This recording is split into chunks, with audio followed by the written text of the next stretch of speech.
You're awake. Or maybe you're trying not to be.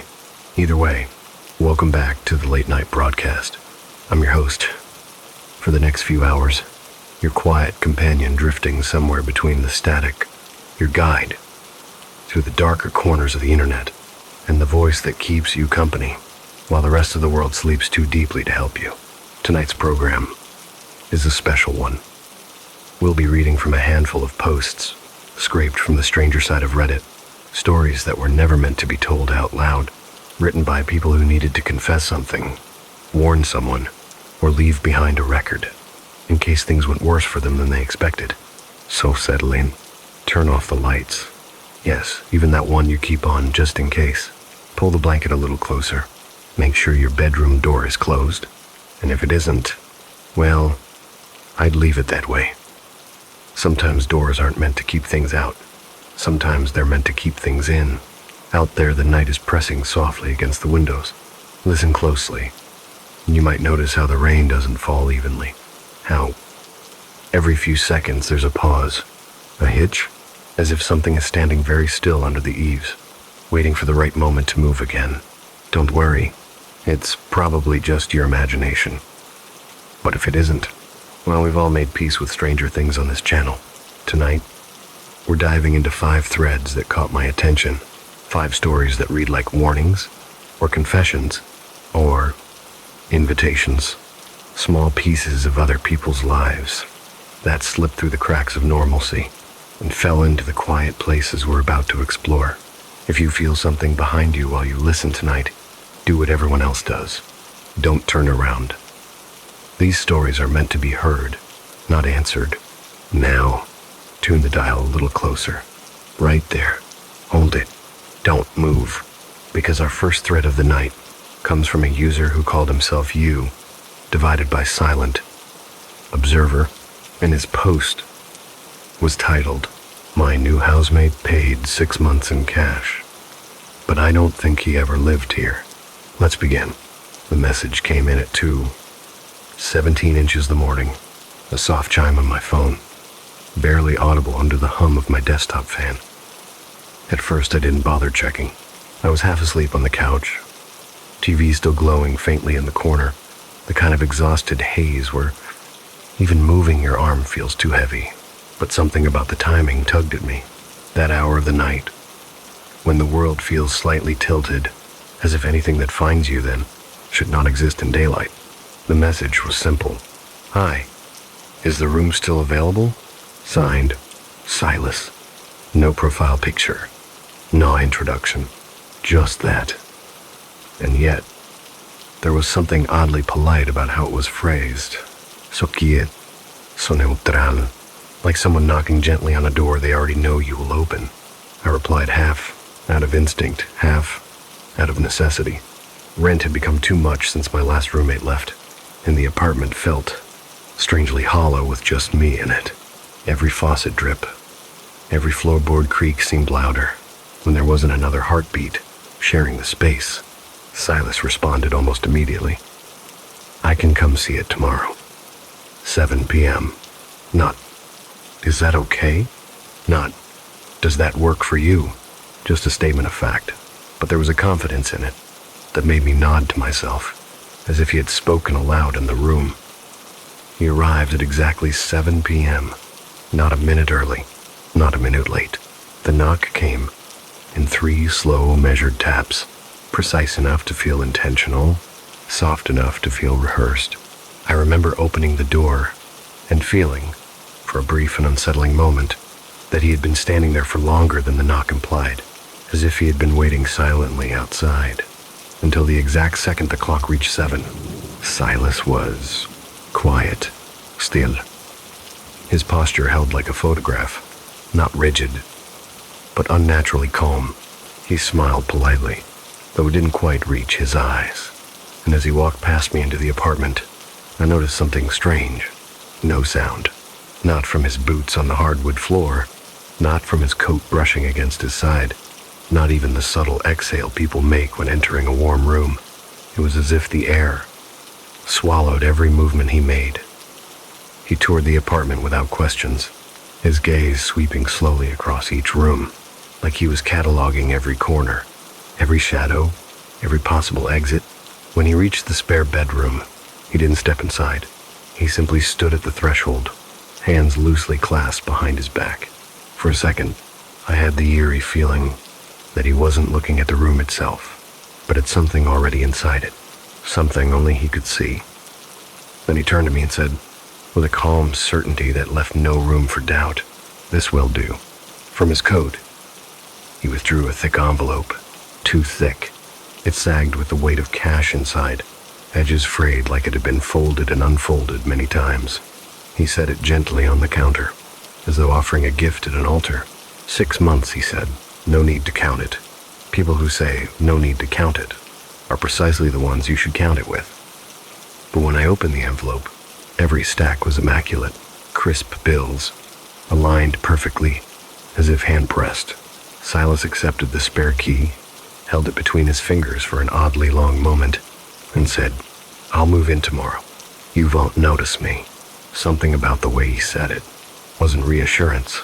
It felt like a promise, or warning, or both. He left the apartment the same way he arrived, without sound, without weight, as if his presence lingered, even after he was gone. Well, his body faded first, and when the door clicked shut behind him, I stood alone in the dim kitchen, the envelope still open on the counter, trying to shake the feeling that I had just agreed to something I didn't understand. Outside, the hallway light flickered once, just once, soft and brief, but enough to make me turn and look. There was no one there, only the faint scent of something cold, like metal, or frost, or the air in a room that hasn't been touched in a very, very long time. I didn't sleep well the night before Silas moved in, partly because of the usual anxiety that comes with letting a stranger into your home, but mostly because the apartment itself felt different, as if it had inhaled something heavy and refused to let it go, and the air seemed thicker, the corners darker, and every sound felt amplified in a way that made me unsure whether I was hearing actual noises or just the stretched tension inside my own head trying to interpret the stillness. Even the refrigerator hum sounded deeper, slower, like it was breathing behind the wall. I kept telling myself I was being dramatic, that this was just the usual paranoia that comes from scrolling through too many strange roommate stories online. But as I lay on my back staring at the faint glow of the street lamp bleeding through the blinds, I had the creeping sensation that the apartment wasn't empty, that somewhere in the quiet there was a presence monitoring the rhythm of my breath, counting it, learning it, matching it. I must have drifted into that strange half-sleep where dreams overlap with waking awareness, because at some point in the early hours before dawn, when the sky is still the color of wet concrete, I heard footsteps in the hallway, not heavy, not hurried, but slow and deliberate. Each step with a long pause in between, the kind of cadence someone uses when they're making sure not to disturb anyone. Except I was disturbed, because no one else was living here yet and the front door was locked. And I know I locked it because I checked it 3 times before bed. For a long moment I didn't move. I just lay still with my eyes open, listening, tracking the sound as it stopped just outside my bedroom door, and the silence that settled there was so complete that it felt like something was listening back, waiting to hear whether I shifted, or sat up, or made even the smallest noise. And somehow, that silence was worse than the footsteps. I finally gathered the courage to flick on my bedside lamp, and the warm light spilled across the room, dissolving the shadows, revealing nothing unusual except the distinct impression that the door, usually flush with the frame, was open by maybe an inch, just enough for someone to peer in without being noticed if they stood very still and leaned slightly. But I told myself that I must have forgotten to close it fully, that maybe the draft pulled it open, anything that made sense, anything that kept me from imagining an unseen figure standing just outside my room. When morning finally came, dull and gray, with a faint drizzle tapping against the windows, I tried to shake off the experience as I prepared for Silas's arrival. The apartment looked normal enough under daylight, though I couldn't shake the odd details, little things out of place, like the dining chair being slightly angled toward the hallway, or the small potted plant on the windowsill having shifted a few inches to the left. I didn't remember moving them, but fatigue and stress can make the mind unreliable, so I forced myself to let it go. Silas arrived earlier than expected, appearing at the door without knocking, as if he'd been standing there waiting for the exact moment I approached. And when I opened the door, he gave that half smile again, the one that didn't quite reach his eyes, and said simply, "Good morning." He carried no bags, no boxes, nothing but a single worn duffel that didn't look large enough to hold the belongings of a grown man. And when he stepped inside the apartment, he paused for a beat, inhaling quietly like someone tasting the temperature of a room, before walking straight toward the spare bedroom, as if he had already memorized its location. He didn't ask where anything was, didn't ask about shared items or house rules or the Wi-Fi password, nothing at all that a new tenant usually asks. Instead, he opened the spare bedroom door and stood there for several seconds, unmoving, just staring into the dimness as though the room might change if he watched it long enough. And then, without turning around, he said in a low voice that felt too soft for the morning air, "You moved the chair." My stomach tightened. "What?" "There," he said, lifting a hand slightly, pointing not at the chair in the dining room, but at my bedroom door down the hall. "You closed it more today." A cold ripple ran from my neck down my spine because there was absolutely no way he should have known what my door looked like last night. No reason he should be aware that it had been cracked open by an inch, unless he had seen it himself while I was asleep, unless he had stood exactly where I had imagined someone standing. "I just didn't want the draft," I replied, forcing a small chuckle to hide the tremor in my voice. Silas didn't acknowledge the explanation, didn't turn around, just lowered his hand with a slow, careful motion, like someone placing an object onto a fragile surface, and he stepped into the spare room without another word, leaving me standing alone in the hallway with a growing tightness in my chest. For the rest of the day, he made almost no noise, no footsteps, no drawers opening or closing, no rustle of clothing, nothing except the occasional faint creak of the floorboards, as if he shifted his weight in place, not walking, not pacing, just standing. I tried to go about my normal routine, but the apartment felt different with him inside it, the air oddly dense, as though another presence had settled into the space between the walls, quietly observing, quietly adjusting itself to the contours of the home. Around evening, while I was chopping vegetables for dinner, I heard Silas's door open behind me. I didn't turn immediately. Something about his presence made me move slower, more cautiously. Like quick movements would attract attention I wasn't sure I wanted. "You rearranged the plan too," he said softly. I froze. He was talking about the plant on the windowsill, the one I was certain I hadn't touched.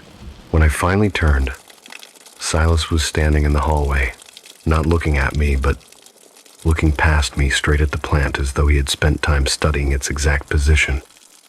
I swallowed. I guess I did.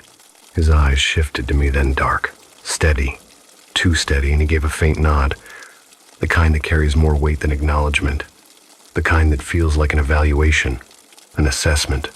"It's good to know where everything belongs," he murmured. "Sometimes people forget, but the rooms don't." Him. And without waiting for a response, he turned silently back into his room, closing the door without a sound, leaving me standing in the dim kitchen, with the realization settling hard into my chest. There were things in this apartment that weren't supposed to move, and yet Silas noticed every single one of them, as if he had been here far longer than a single day. That night, the apartment felt different again, but not in the way a new roommate usually changes the rhythm of a place. It wasn't the presence of another human moving around, or the murmur of a voice behind a closed door, or the typical signs of life that reassure you that you're not alone. No, this was something much quieter, much heavier, something that didn't add to the apartment, but seemed to press down on it, like the walls were absorbing something they didn't know how to carry. The lights felt dimmer even though they were the same bulbs, the shadows thicker even though nothing had changed, and I found myself checking the corners of each room without understanding why, as if some part of me expected to see an outline that wasn't there a moment ago. I went to bed around midnight, or at least I tried to. My body lay down, my eyes closed, but my mind kept drifting back to Silas standing in the hallway, noticing the position of the chair, noticing the shift of the plant, noticing my bedroom door as if he had watched it while I slept, as if he had memorized the exact angle it had opened by. And I kept telling myself that I was overthinking, that this was just the discomfort of living with someone new after months of solitude. But even as I tried to reason my way into calmness, I felt the same quiet wrongness as the night before, the sense that the apartment was not as empty as it should be, that something was paying close attention in the silence. Sometime between being awake and drifting into that uneasy half-sleep, I heard it again. Footsteps. Not heavy. Not hurried. Just like before, slow, patient, deliberate. A step, then a pause. Another step, then another long silence. This time the sound was clearer, not muffled by imagination or exhaustion. Someone was walking down the hallway, close to my door, closer than the night before. Close enough that I could hear the faint shift of wood beneath them, close enough that I could feel the footsteps more than hear them, like pressure on the air. I didn't move. I didn't breathe deeply. I just listened. The steps stopped right outside my bedroom. Not beside the door, no. Directly in front of it, as though someone stood facing the thin barrier between us. For a moment, the space felt so tense that even the apartment seemed to hold its breath. And in that tight, suffocating stillness, I felt more than heard something faint, a small adjustment of weight, a soft exhale that wasn't mine, as if someone was leaning slightly toward the door, listening for any hint that I was awake. The doorknob didn't turn, the door didn't move, but the air shifted, a subtle pressure, the kind you feel when someone stands very close to you in the dark.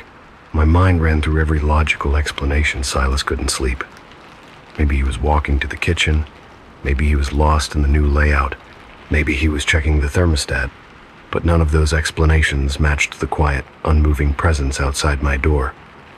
The hallway creaked once, softly, the way wood sometimes does under a slow, careful shift of weight, and then nothing. No more steps. No retreating, no movement back to his room.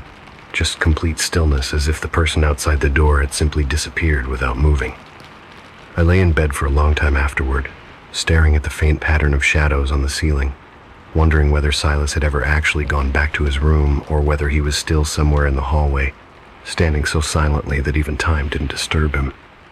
When morning came, the apartment looked normal again, morning light spilling across the floor, the same soft hum of the refrigerator, the same familiar outline of the furniture, but the normality felt like a mask, a thin surface stretched over something deeper. I checked the hallway instinctively, half expecting to see footprints on the floor, even though that made no sense. There was nothing out of place, but my bedroom door, which I had closed tightly before bed, was open by an inch. Again. I told myself it must have come loose on its own, that maybe the latch was worn, that maybe the draft had pushed it, anything to avoid the thought that someone might have opened it intentionally. But as I walked past the spare room on my way to the kitchen, I noticed that Silas's door was already open. Wide open. The room was dark, curtains drawn, the air inside unmoving, cold, untouched. No sign of him. "Silas?" I called softly. No answer. I stepped into the spare room. The bed was perfectly made, sheets unwrinkled, the pillow untouched. The air colder than the rest of the apartment, as if the room itself hadn't been slept in. The duffel bag he brought was sitting neatly in the corner, zipped shut exactly the way it had been the day before. Nothing looked used. Nothing looked lived in. It didn't make sense. I had heard it moving last night, hadn't I? But now, standing in that still, cold room, it occurred to me that I hadn't actually heard Silas walking. I'd heard footsteps. Slow, deliberate footsteps. But I had no proof they belonged to him. He emerged from the kitchen a moment later, as if the room had produced him from thin air, standing there with a calmness that didn't match the situation. "Good morning," he said, holding a steaming mug of tea. I hadn't even heard the kettle. "You were awake late." My throat tightened. It hadn't asked. He had stated it. "I couldn't sleep," I managed. "I know," he replied gently, almost sympathetically. "The apartment isn't used to having two people yet. It takes time for the rooms to adjust." I stared at him. The way he said it, the rooms, as if the apartment itself was something alive, something aware, something that noticed. Silas sipped his tea. eyes lowered, voice soft enough to sound like a whisper. "They move differently at night," he murmured. "If you pay attention, you'll hear it too." A quiet chill slid down my spine as he walked past me toward the hallway, his footsteps once again completely silent, like the floor didn't exist beneath him. And I realized with a sinking heaviness that the hours he was awake last night, the hours he walked the hallway, the hours I lay frozen in bed, were not hours he was supposed to be awake. Not like that. Not without sound. Not like someone who already knew the apartment far too well. I wish I could say that the rest of the day passed without incident. That sunlight eased the tension that had settled in my bones, that I managed to convince myself the night before had been a strange coincidence, amplified by exhaustion. But the truth is that the apartment never felt like it fully woke up.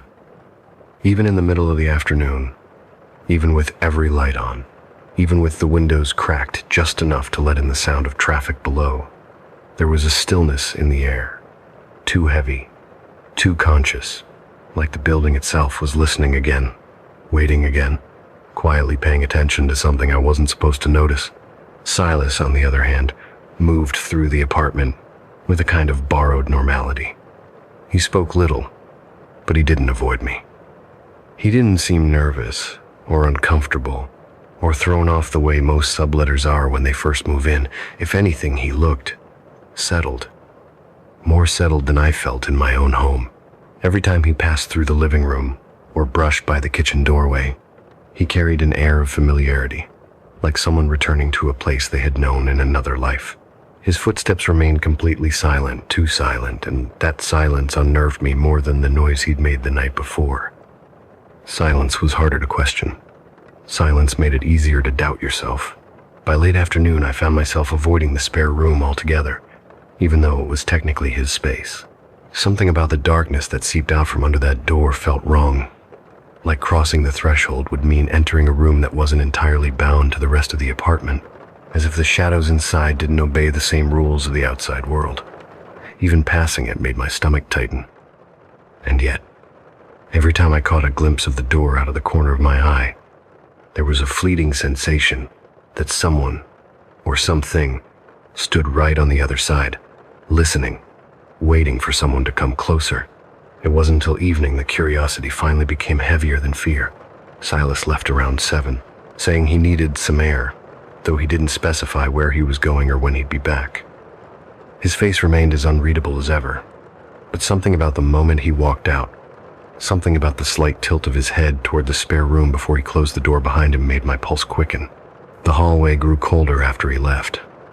Not dramatically. Not enough to make me see my breath or shiver, but enough that I noticed the shift. Enough that the apartment felt like it had just lost the one thing, holding its rhythms in place, leaving behind an emptiness that hummed faintly in my ears. I don't know what made me turn toward the spare room. I don't know what made me reach into the drawer and pull out the spare key he didn't know I kept. I don't know what pushed me to the threshold when every instinct screamed at me to wait until daylight, until another witness, until anything but this moment. But fear and curiosity often look the same in dim light, and mine blurred together into something unsteady and dangerous. The key slid into the lock with a soft metallic scrape. For a moment, I felt resistance as if something on the other side was pushing back, but then it turned, smoothly, almost too smoothly, like the lock was eager to give way. The door opened with no sound. No hinges creaked. No floorboards groaned. No protest from the darkness. The room was colder than the hallway. My skin prickled instantly, the fine hair on my arms lifting as if the air inside carried a static charge. The curtains remained drawn, shutting out the street lamps below, leaving the room in near complete darkness, except for one faint, unnatural glow near the far wall. It wasn't a lamp. It wasn't a phone. It wasn't moonlight. It was a rectangle of pale silver light, spilling out from behind a large sheet draped loosely over something tall and rectangular. A piece of furniture. A wardrobe, maybe. Or a mirror. The thought hit me quick and sharp, and instinctively, I stepped back, already wanting to close the door again and pretend I had never come in. But something about the glow, something about the way it pulsed faintly, like breath, kept me rooted to the spot. The rest of the room was empty, completely empty. No clothes, no bedding, no personal belongings, not a single sign that Silas had spent even a minute living here. Only that draped object against the far wall. My heartbeat thudded in my chest as I approached it, each step too loud in a room where nothing else made a sound. The air smelled wrong like dust, and something faintly metallic, something sharp, like old pennies or cold breath on glass. My hand trembled as I reached for the sheet. Just a peek, I told myself, just enough to understand what he was hiding. My fingers brushed the fabric. It was too warm. Warm like skin. Warm like something alive. I froze. The light behind the sheet flickered softly, almost shyly like a pulse adjusting beneath a thin layer of cloth. I don't know why I didn't run. Maybe I should have. Maybe that was the moment to turn around, lock the door, call someone, anyone, and tell them I didn't feel safe. But curiosity twisted inside my chest. A cold, desperate need to understand what Silas had really brought into my home. So I pulled. The sheet slipped forward in a slow, heavy fold, as if reluctant to leave what it covered, and as it fell in a whispering heap at my feet, the light bled fully into the room, illuminating the mirror beneath it, a tall, old-fashioned piece of glass in a mahogany frame that did not match any of the furniture I owned. The glow wasn't coming from the glass itself. Not exactly. It came from the reflection. The room behind me, the one in the mirror, was not the room I stood in. My breath caught. My stomach tightened. In the reflection, the walls were darker, tighter, closing in like a narrow corridor stretching infinitely behind me. And standing at the far end of that corridor, barely visible, more silhouette than shape, was a figure. Tall, still, facing forward, facing me. I took one step back. The figure took one step forward. My entire body tensed. I blinked once, twice, searching the real room behind me, but there was nothing there. Nothing but empty space and stale, cold air. Yet in the reflection, the figure moved again, slow and deliberate, closing the distance inch by inch, as if pacing its approach with my heartbeat. Then it stopped, close enough that the outline sharpened, close enough that I realized it had my shape, my height, my posture, but not my stillness, not my face. The reflection smiled before I did.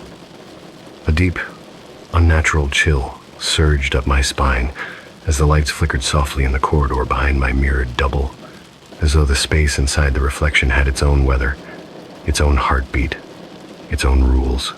Then, quietly, almost gently, as if it had been waiting for me to turn around, the bedroom door clicked shut behind me. The door clicking shut behind me sounded impossibly loud in the darkness, as if the entire apartment leaned in to listen. I spun around instinctively, heart pounding so hard it felt like the only sound in the room. But the door remained as still and unremarkable as it always had. Closed, locked from the inside. Just wood and paint, and a brass knob reflecting the faint glow from the mirror. Nothing else moved. Nothing else made a sound. Yet the air felt as if something had just passed through it. Something invisible, but heavy enough to ripple the atmosphere for several long seconds. When I turned back toward the mirror, the corridor inside it had darkened, swallowing even the faint glimmer that had illuminated its impossible depth a moment ago. The figure, my figure, was still standing there, but now was closer, only an arm's length away from the glass. Close enough that the reflection of its skin seemed too smooth, too polished, too deliberate, like a mask carved to resemble me rather than a true reflection. Its eyes, though, they were wrong. They didn't track the way real eyes do. They didn't blink and sync with mine. They didn't widen with fear. In fact, as the realization hit me like a cold bloom spreading across my ribs, they didn't blink at all. My breath fogged faintly in front of me, even though the room wasn't cold enough for that. The air tasted metallic stale, like the breath of a room that had been sealed shut for years.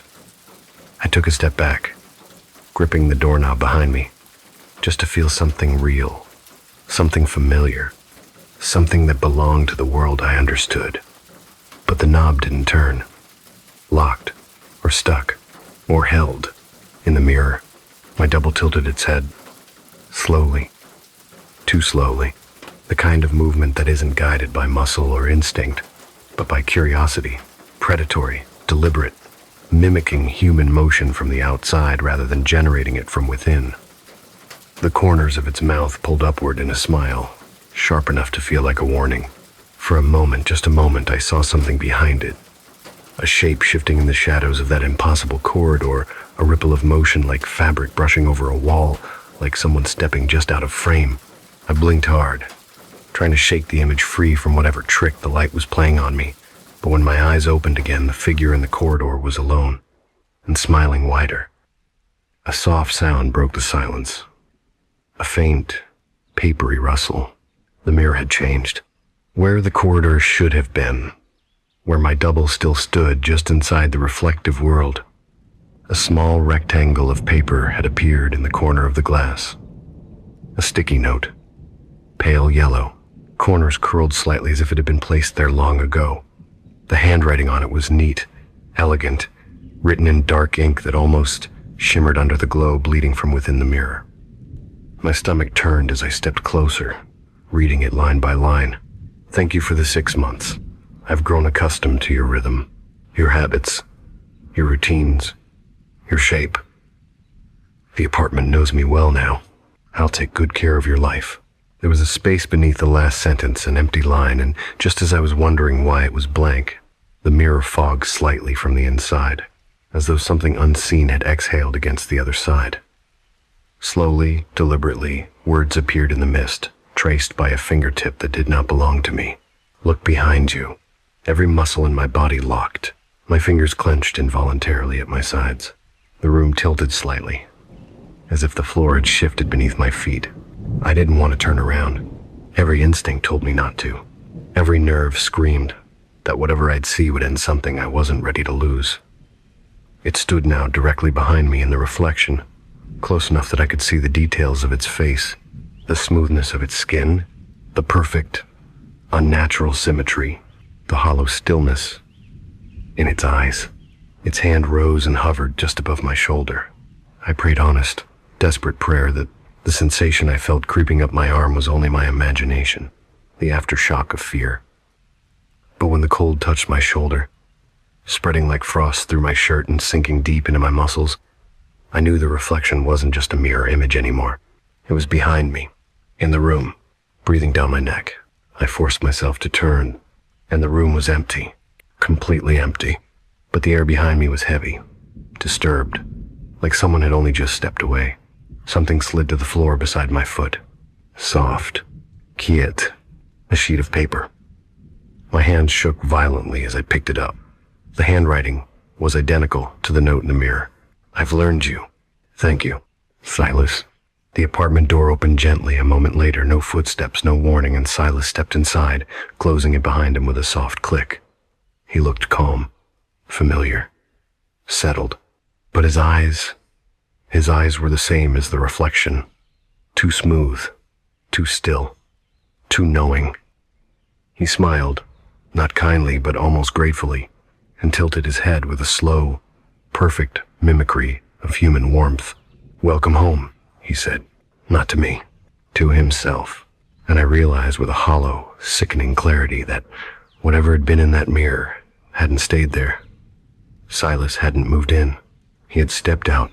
The apartment fell silent, not empty, never empty again, just listening, just waiting for its new occupant to settle into the familiar rhythms of a life it had been studying for months, and for the old occupant me to finally understand what had always been living in the walls.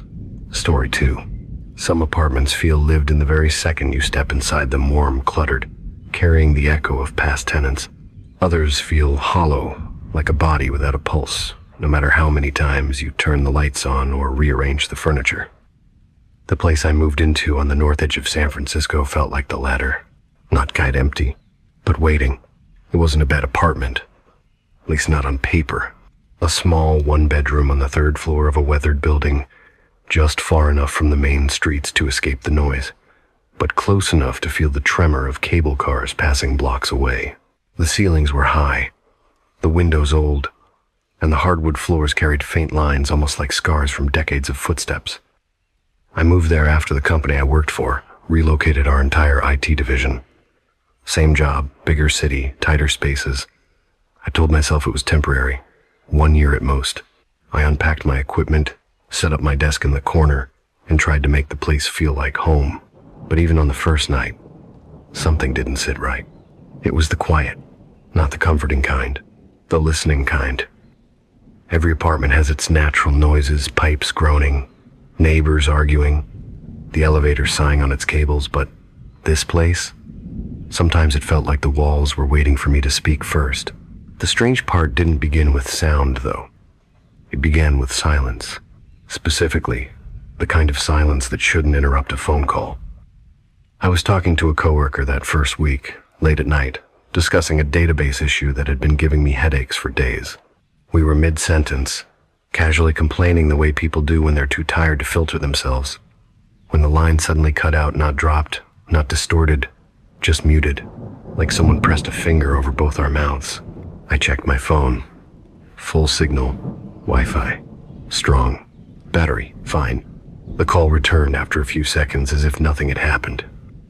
My coworker joked, "Man, your new place is haunted." And we laughed it off.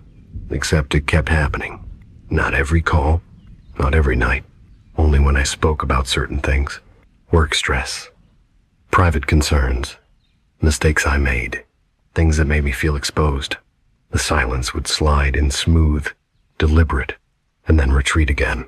Every time it happened, I had the same unsettling sensation that something had leaned close to listen, something just behind the plaster.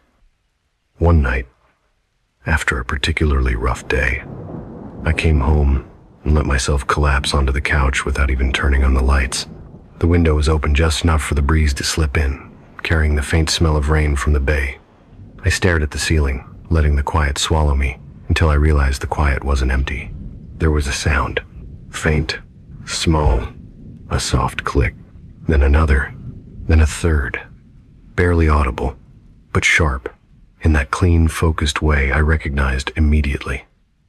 It was the sound of a camera lens adjusting. I sat up so fast the couch groaned under me, my ears strained, every breath I took feeling too loud, too intrusive in the apartment's waiting silence. I told myself it was the building settling, that old houses make weird noises, that city living comes with its quirks. But I knew that sound. I had taken apart more cameras in my life than I could count. I knew the mechanical whisper of a micromotor calibrating focus, even when muffled by a layer of drywall. I leaned forward, listening. The sound came again, faint but unmistakable, from the wall near the bookshelf. A tiny click, a fractional whir. Then, stillness. My skin prickled, a slow wave rising from my arms to the back of my neck. I approached the wall, pressing my ear against the cool surface, holding my breath. For a long moment, there was nothing but the faint hum of the building's old wiring. And then, just as I began to pull away, another click, this time lower, closer, almost at ear level. I backed away slowly, too slowly. My heartbeat felt like it was echoing in the plaster. I told myself I'd deal with it in the morning. Maybe it was old pipes, old vents, expanding wood. Maybe I was tired, paranoid, hearing what wasn't there. But the next day, at work, a coworker approached me with a grin. "Hey," he said, "I didn't know you were seeing someone. That voicemail you left was kinda personal, man." My blood ran cold. "I didn't leave a voicemail," I said. He frowned. "Yeah, you did. Called me late last night. Weird background noise too, like clicking." My throat tightened. I hadn't touched my phone after that strange sound. I sure as hell hadn't left any voicemail. The coworker chuckled. "You said something about not liking when people overhear your calls." Sounded stressed. Overhear. Calls. The words hit me like a physical blow.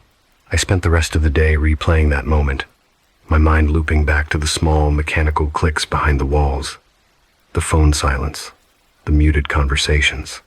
And by the time I got home that evening, the apartment felt smaller, darker, as if the walls had shifted subtly inward. When I closed the door behind me, the air felt heavier. I cooked dinner, simple pasta, nothing fancy, just to anchor myself to something mundane.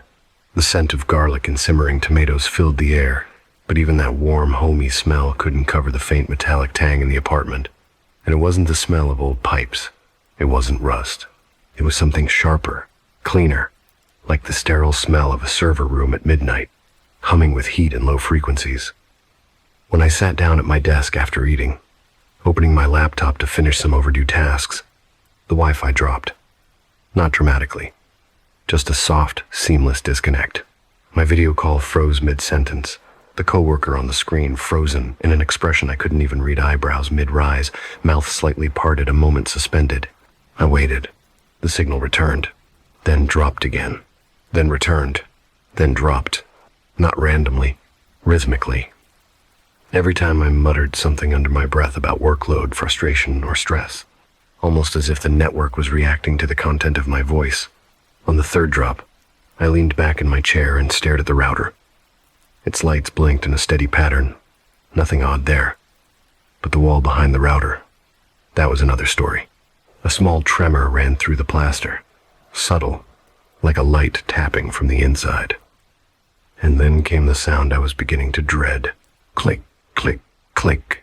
Soft, precise, mechanical. The sound of a camera lens adjusting its focus. Right behind the wall. My throat tightened as the call reconnected and froze again at the same moment the clicking stopped, as if both actions were threads pulled by the same hand. I ended the call before it could freeze a fourth time and closed my laptop with a quiet snap. My pulse was racing in my ears, loud against the heavy stillness of the apartment, and even though it felt ridiculous to admit it out loud, I felt watched, not by a person, but by the building itself, like its old bones were wired with something that shouldn't have been there. I approached the wall slowly, the one behind the router, every instinct in me pushing back, telling me to wait until morning, wait until I wasn't alone, wait until I had the courage to face what I might find. My fingers hovered a few inches from the surface. The wall was warm, not the natural warmth of sun-baked plaster, not the chemical warmth of newly painted drywall. It was the warmth of something alive behind it, something operating, something running. A soft vibration buzzed faintly beneath my fingertips, not constant, but pulsing in a deliberate rhythm, like a heartbeat syncing itself to mine. I jerked my hand back, stumbling a step away, and in that moment I heard something I hadn't heard before. A low, almost inaudible hum, the kind that sits at the edge of perception, vibrating along the inside of your skull.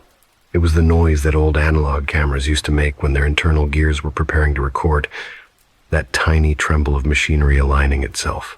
Except this wasn't an old analog device, and it wasn't supposed to be inside my walls. I pressed my back against the opposite wall, forcing air into my lungs. I needed to calm down, needed to think logically. Maybe the previous tenant installed something odd. Maybe someone added smart home devices without removing them. Maybe. My phone lit up on the desk. A notification. A new voicemail. My heart nearly stopped. The voicemail icon blinked. One new message. No missed calls. No caller ID. Hands trembling, I pressed play. At first, there was nothing. Just static. Low and uneven. Like wind moving through a narrow vent. Then something else bled through the static. Faint but unmistakable. My voice. Breathing. Shifting. Whispering too quietly to make out words, but undeniably me.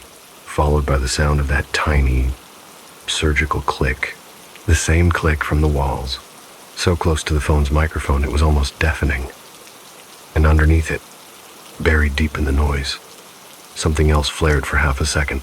A whisper so low, so brittle. I wasn't entirely sure it was real, but I heard it. I know I did. A voice I didn't recognize.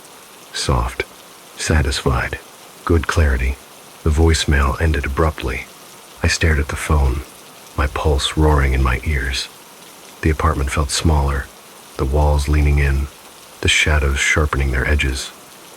For the first time since moving in, I felt something I didn't want to name. A sick, sinking realization rooting itself beneath my ribs, whatever was inside my walls. It wasn't a malfunction. It wasn't old wiring. It wasn't settling wood. It was listening, and it had just confirmed that it could hear me more clearly now. After that voicemail, the apartment no longer felt like a place I lived in. It felt like something I had stepped inside by mistake, a place that wasn't meant to accommodate a person with questions. Every surface held a subtle anticipation, and the silence thickened to the point where even the smallest sound seemed guilty. I kept telling myself I should leave, call the landlord, demand answers, but it was already past midnight. The streets were quiet, and the thought of sleeping somewhere else, leaving this place unchecked, unwatched, felt worse than staying. There's a strange instinct that takes hold of you when you suspect you're being observed. Some part of your mind, ancient and animal, insists that if you turn your back, something will close the distance you left exposed. So I stayed awake. I turned every lamp on. I sat at my desk with my back to the wall, not the wall with the clicking sounds, but the opposite one, so I could watch it, monitor it, wait for it to shift or breathe or betray itself. It didn't, but the silence did. Silence isn't just the absence of noise. Silence has texture layers, depth. Silence can expand, retract, vibrate. And that night, the silence in my apartment had a faint undercurrent to it, something like a frequency. My ears almost, but not quite registered. A hum so low that it felt more like a weight pressing gently against my skull. The same kind of hum a hidden device makes when it's powered on. I sat there for almost an hour, listening to the walls breathe in a rhythm that almost matched my own, when a new sound trickled in. Subtle, thin, a soft tick-tick, spaced evenly apart, like someone tapping a pencil on the other side of the drywall. I pushed my chair back slowly, standing without making a sound, my pulse thumping so loudly it felt like a vibration in my teeth. The tapping didn't stop. It followed a pattern: tap, pause, tap, pause, tap, tap, tap, like a code. Not Morse, not random, something else. Something closer to the way a machine thinks when calibrating. I crouched by the wall, pressing my fingertips against the paint. Warm again. Warm like before. Warmer now, as if whatever was behind the wall had become aware of my attention. But when I leaned close, the tapping halted.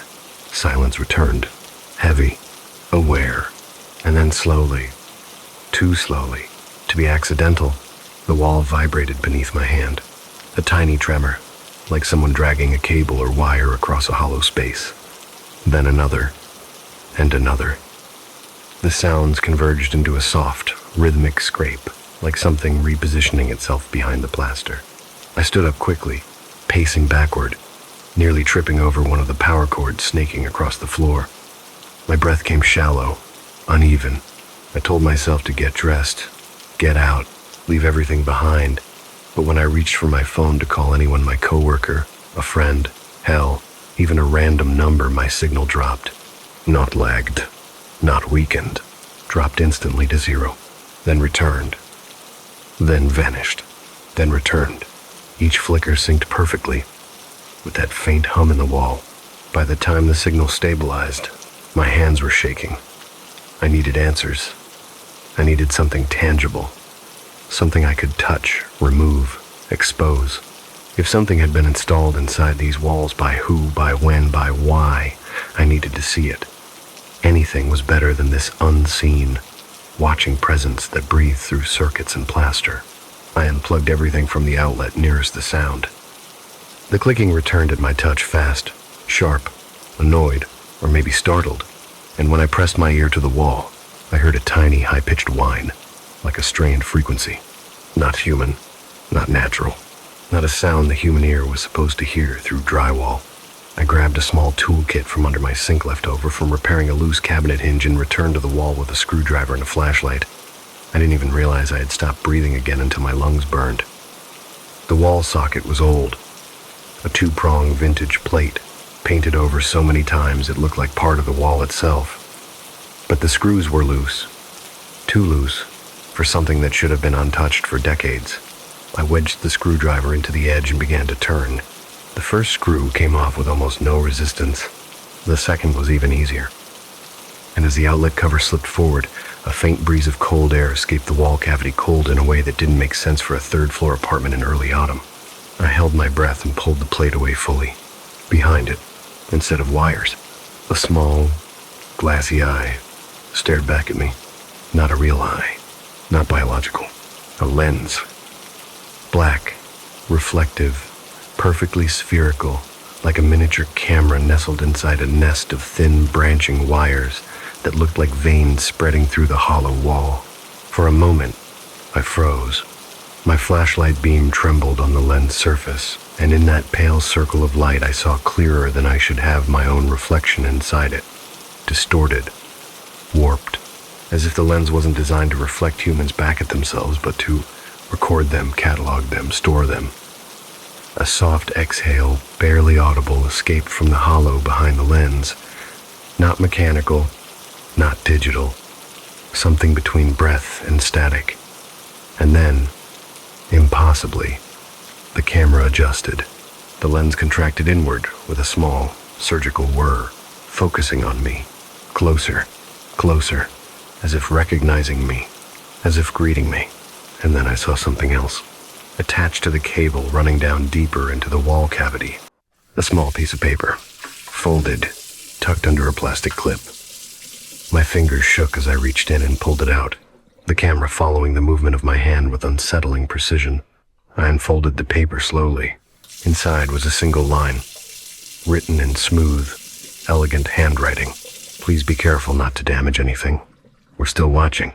The note slipped lightly from my fingers, and behind the wall, deep in the tangle of wires, the clicking began again, louder this time, faster, excited, as if whatever lived in the walls had been waiting for me to find it. The moment I saw that note, neatly folded, impossibly clean despite being wedged inside decades-old plaster, something inside me shifted. Fear didn't vanish, but it rearranged itself.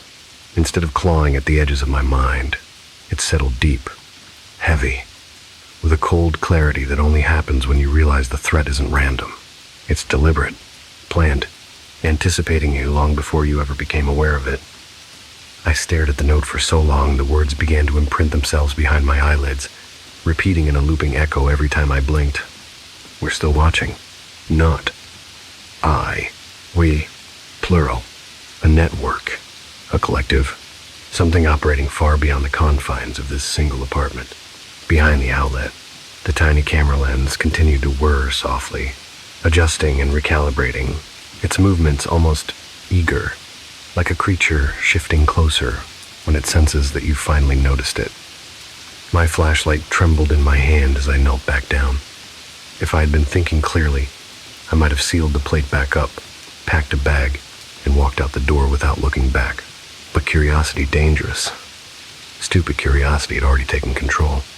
A part of me needed to know where the cable went, needed to understand what I had become tangled in. I reached into the wall again, carefully pushing aside the wires. The lens tracked the movement of my fingers, its tiny aperture widening like a pupil dilating in anticipation. Beneath the nest of circuitry was a thin black cable no thicker than a phone charger running downward, disappearing through a narrow crack in the drywall. It wasn't stapled or fixed in place like standard wiring. It wasn't part of the building's electrical system.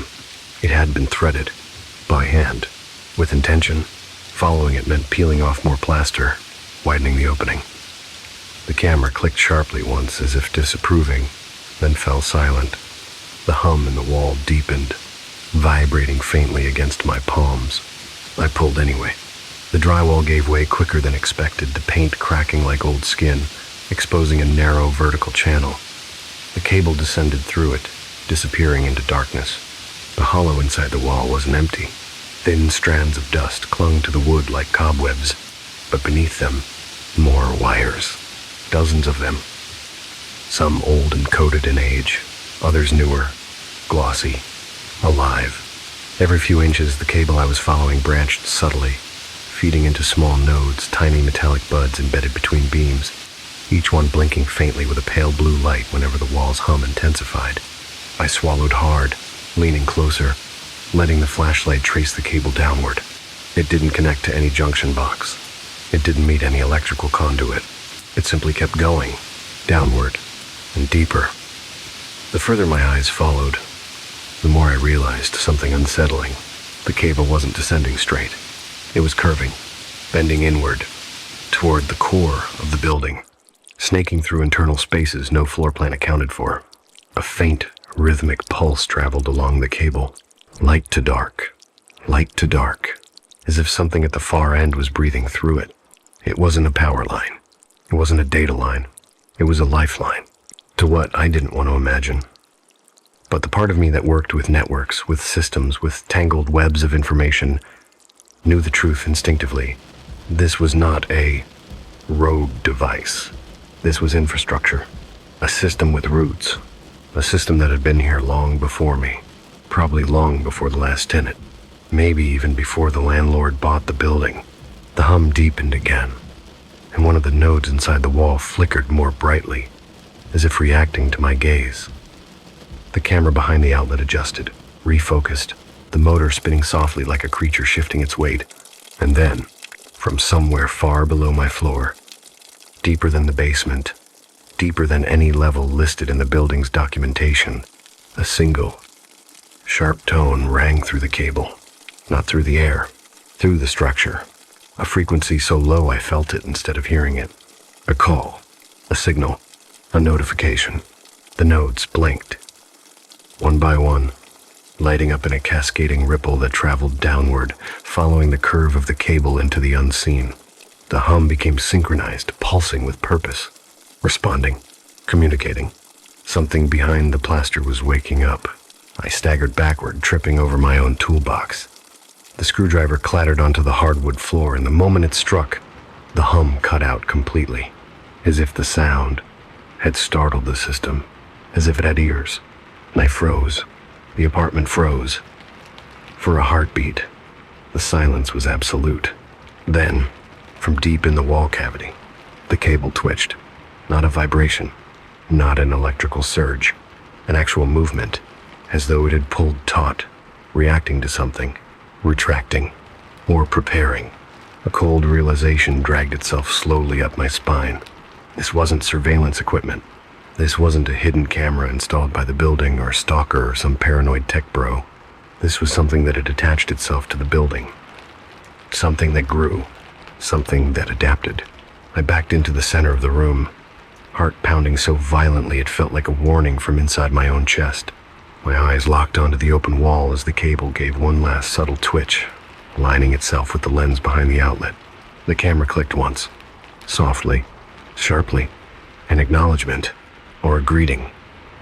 And then, from somewhere in the wall, so deep it felt impossibly far, a faint voice whispered through the hollow conduit. "Closer. Please." I didn't sleep that night. I didn't move. I barely breathed. The apartment breathed for me. I stayed frozen for what felt like hours, listening to that whisper hum through the skeleton of the apartment, a thin, trembling vibration that didn't belong to any human throat, and yet carried the unmistakable cadence of someone who had been waiting far too long for me to finally hear them. I wanted to run. I wanted to scream. But fear has a strange shape. Sometimes it locks you in place not because you're weak, but because the truth is so immense your mind refuses to move through it, and I found myself staring into the cracked opening of the wall as if it were another mouth, something silently yawning, open, patient, and hungry, watching me through a single round lens the size of a fingernail. I thought about leaving, really leaving, packing nothing, abandoning the entire place, the deposit, the furniture, every little piece of life I had tried to rebuild here. But as I took a step backward, the hum in the walls shifted, deepened, not threatening, not angry, but almost pleading, as if the entire structure exhaled a low sigh that reached the floorboards and shivered beneath my feet. My phone buzzed then, startling me enough that I nearly yelled, and when I glanced at the screen, I saw a notification pop up, not from any app I recognized, no icon, just a blank gray square with a single line of text. "Do not leave yet." I didn't tap it. I didn't need to. And the message deleted itself after a second, dissolving into static. as though it had only been allowed to exist long enough for me to read it. I stared at the outlet again, that tiny black pupil glimmering in the dark, and whispered, "What do you want?" The camera lens reacted instantly, a soft mechanical inhale, and the cable deep inside the wall curled ever so slightly, as if acknowledging the question. But the answer didn't come from the lens. It came from beneath the floor, a slow, dragging movement, a scraping like fingertips across old beams, a shift of weight too deliberate to be pipes or settling wood. And then, a voice clearer than before, closer than before, rose through the cavity beneath the floorboards, a voice layered with static and breath, as though carried through miles of tangled wires. "We've been trying to finish the line." I didn't understand. My mind scrambled through every possible explanation, trespassers, squatters, tech cults, hallucinations, but none of them fit, because what I heard didn't sound like a person crouched in the dark. It sounded like a chorus, layered voices speaking through one narrow throat, like multiple minds trying to push through a single speaker. I forced myself to kneel again, even though every instinct screamed to get out. My hand shook violently as I brought the flashlight back to the exposed channel in the wall. The nodes flickered in perfect rhythm now, no longer random, forming a sequence that repeated in cycles of 3, like a signal, like a heartbeat artificially constructed. And then I saw it. Near the bottom of the cavity, far deeper than I had seen before, someone had carved something into the inner beam. The wood, raw and splintered around the letters, as though scratched by desperate fingers. "Don't connect the last cable." My blood iced. The handwriting wasn't old enough to belong to the building's original structure. The wood hadn't yellowed or cracked with age. Whoever wrote that warning had done it recently. Very recently. Maybe even while still living here. Maybe someone whose name had been on the lease before mine. Someone the landlord claimed had moved out suddenly. Someone whose mail still occasionally showed up with no forwarding address. Before I could pull away, the cable inside the wall jerked again harder now, and the nodes all lit up at once, washing the cavity in a pale blue glow. The camera lens dilated, widening as though excited, and the whisper came again, right beside my ear this time, as if standing behind me though nothing was there. "We need you to finish it. You're the last one. The last one. The last one." The words hammered against my skull. I stumbled back so fast I fell, palms scraping the floor. My breath came out in ragged, broken gasps as I scrambled toward the door, grabbing my keys, my phone, anything I could reach, because every part of me suddenly understood the shape of the danger. Not chaos, not randomness, but a system, something ancient in the walls, something that spread through wiring in empty spaces and abandoned crawlways, something that used cameras not for surveillance but for communication, something incomplete, something building itself through people. I yanked the front door open and froze, pinned to the outside of my door frame, held in place by a thin black wire threaded like a needle through the wood, was a final note, small, folded, impossibly clean, the same handwriting, the same ink. But this time, the message wasn't a threat. It was a farewell. If you're reading this, it means they've chosen you instead of me. Run if you still can. Once you hear them clearly, it's already too late. As I stood there shaking, the lights in the hallway flickered, once, twice, then synchronized with the same pulse pattern I had seen inside the wall.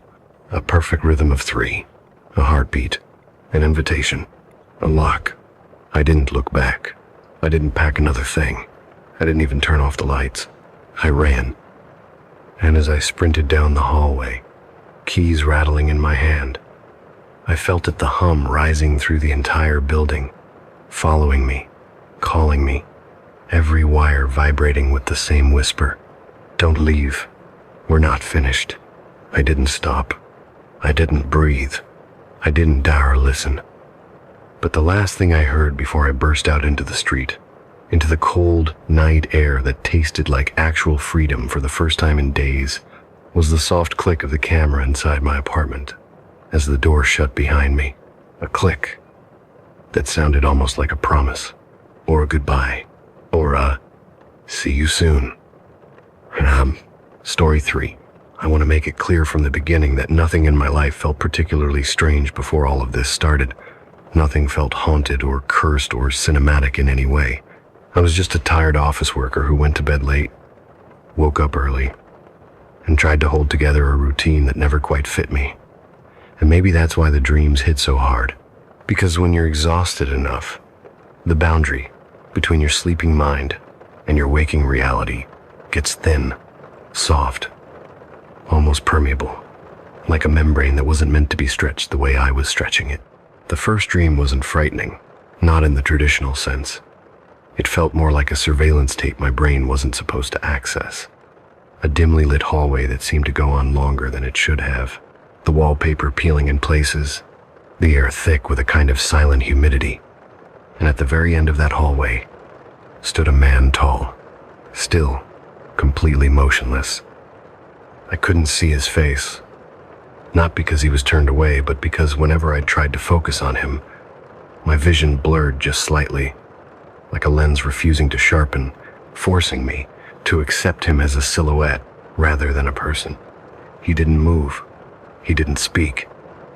He simply existed at the edge of my awareness, and as I walked toward him, I felt this strange sensation, as though I wasn't really walking but being drawn forward, my feet barely touching the carpet, the air vibrating around me with a soft hum that felt uncomfortably familiar, like something I had heard before but couldn't place. I woke up before reaching him.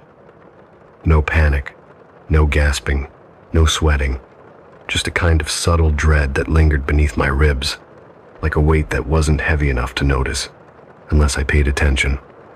I wrote it off as a stress dream. Everyone has those. But the second dream, that one changed things. This time, the hallway was brighter.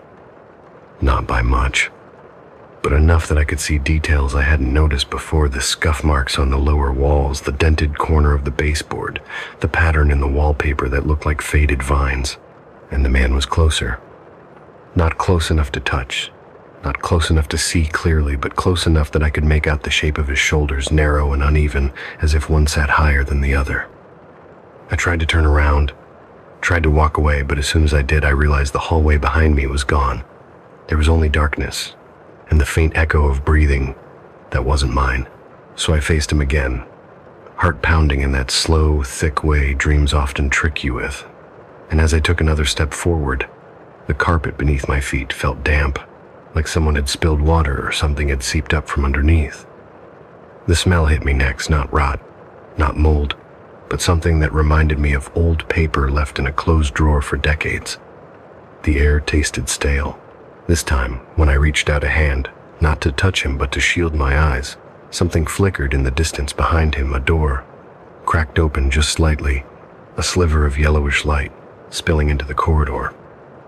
And although I couldn't see his face, I swear I felt him watching me watch the door, as if he was aware of my curiosity, my growing fear, my instinct telling me not to go any closer. I woke up again, this time with my throat tight, my fingers curled so hard into my sheets that my nails left small crescents in the fabric. I checked the clock, 3:17 a.m., and for a moment, I just sat there staring at the dark doorway of my bedroom, half expecting to see someone standing there, silent, waiting. But the house was empty, quiet, normal. It wasn't until the third dream that I realized something was very, very wrong. Because in that dream, when I stepped into the hallway, he wasn't at the far end anymore. He was standing exactly where I had left him the night before, as if he hadn't disappeared when I woke, as if he hadn't been a dream at all, as if he had simply taken one step forward and waited for me to return. I have never been the kind of person who believes in omens, and I certainly never believed a dream could pull the course of someone's life sideways. But on the third night, long before I ever set foot on that Wyoming crossroads, in reality it began with a sensation so cold and precise it felt like someone pressed the flat of a wet palm directly over my sternum while I was deep asleep, pulling me upward through layers of darkness until I found myself standing not in my bedroom, not even in a place that resembled anything human-built, but in the center of an empty intersection carved into a desolate, colorless expanse that had the texture of a half-forgotten nightmare. The sky hung low and swollen with storm clouds, the kind that looked too heavy to stay aloft, and the wind carried a strange, muffled quality as if it had traveled a long distance just to reach me, arriving exhausted and frayed around the edges. In the middle of that crossroads lay the notebook. It sat there as though placed with intention, untouched by dust or rain or the relentless wind whipping across the barren fields. I should have questioned the absurdity of it, but in dreams logic tends to dissolve, leaving only instinct, and instinct told me to pick it up. The moment my fingers touched the damp, leathery cover, I heard footsteps behind me, slow, deliberate, and sinking too deeply into the ground to belong to anyone light enough to be made of flesh. It wasn't the sound of someone rushing or chasing. It was the steady gait of something that knew it didn't need to hurry, because whatever it wanted was already within reach. I didn't turn around, not because I couldn't, but because I sensed viscerally that if I looked at whatever stood behind me, the dream would stop being a dream altogether. Instead, I opened the notebook. The first few pages were soaked, fused together like they'd been submerged in water for hours, yet they didn't drip. They didn't even feel cold. On the first legible page, scratched in a hurried slant, was a line that made my stomach knot, because the handwriting looked uncannily like mine. Frank Miles recorded. That alone should have shaken me. But what followed was worse. The entries belonged to a trucker named Frank who described, in increasingly fractured sentences, his descent after a crash he swore wasn't his fault.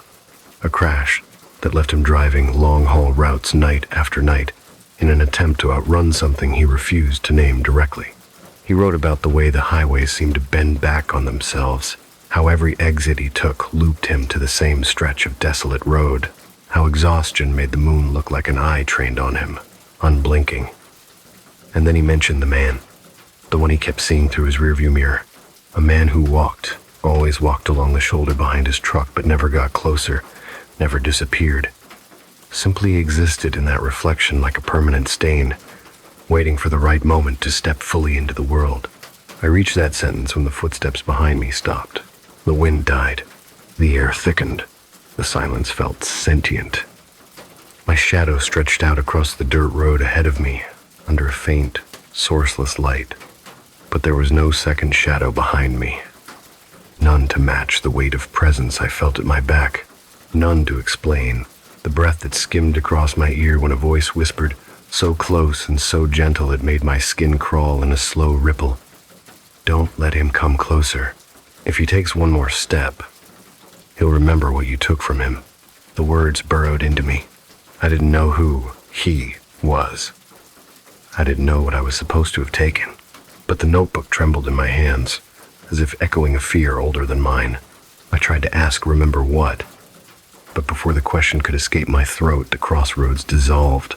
The world imploded into darkness and wind, the ground dropping from beneath my feet, the sky collapsing inward, the notebook slipping from my grasp even as something cold brushed the back of my neck in a way that felt horribly real. I jolted awake with a gasp so sharp it hurt. For a moment I thought I was still dreaming, because my room was pitch black and drenched in a silence just as heavy as the one in the dream. But as my eyes adjusted, I saw something that yanked me fully, brutally, into reality. Across my bedsheet, smeared in an uneven line, was a streak of wet, gritty mud, patterned with the faint imprint of tire treads. And lying on the pillow beside my head, as though someone had gently set it down while I slept, was the notebook from the crossroads. Still damp, still cold, still smelling faintly of rain that hadn't fallen anywhere near my home. I tried to dismiss the thought as adrenaline, but every time I closed my eyes, I saw that same stretch of road, the same misshapen horizon, and the same figure somewhere behind me. Always behind me, waiting for me to turn around. The sun eventually came up in a dull, colorless haze, doing nothing to ease the chill embedded in my spine, and I forced myself to take the notebook outside, thinking maybe sunlight or fresh air would break whatever fragile thread connected my room to that crossroads. But the moment I stepped onto the porch, a semi-truck barreled down the street, brakes hissing loudly as it passed, and my knees nearly buckled because the sound, sharp, compressed, metallic, was identical to the one Frank described in the last entry, before his handwriting grew erratic. I don't know why I brought the notebook with me when I drove to the edge of town that afternoon. Maybe to convince myself the entire thing was a stress-induced hallucination. But as I parked beside the gas station and opened the cover, the pages had dried overnight, yet still smelled faintly of soil and old rain, and a fine residue of dirt collected at the crease like the remnants of a road that didn't exist on any map. The next entries were worse. Frank wrote about how after the accident he became convinced something had attached itself to him. Not a ghost, not a demon, nothing supernatural in the traditional sense. Just the shape of a man, a reflection that began following him even when he wasn't near the truck, appearing faintly in windows, puddles, the metal sheen of a refrigerator door, never speaking, never approaching, but always watching, as though waiting for some unspoken permission to step forward. At first, Frank bought a new truck mirror, thinking the old one had a crack or fault that created the illusion, but the figure persisted. Then he stopped using reflective surfaces altogether, covering every mirror in his apartment with towels until the place looked like a crime scene or a house in mourning. Yet he wrote that he still sensed the watching every night, often waking with the knowledge that if he opened his eyes too quickly, he'd see a shadow kneeling at the foot of his bed. I was halfway through the entry when I noticed something unsettling. The handwriting was changing, subtly, almost imperceptibly, the letters rounding off in ways that mirrored my own style, and for a few seconds my vision wavered, because the words on the page seemed to pulse, like they were adjusting themselves, reshaping to match whoever currently held the notebook. I shut it and drove home immediately. But the unease only intensified when I pulled into my driveway and saw, on the passenger side mirror, a smear that hadn't been there before.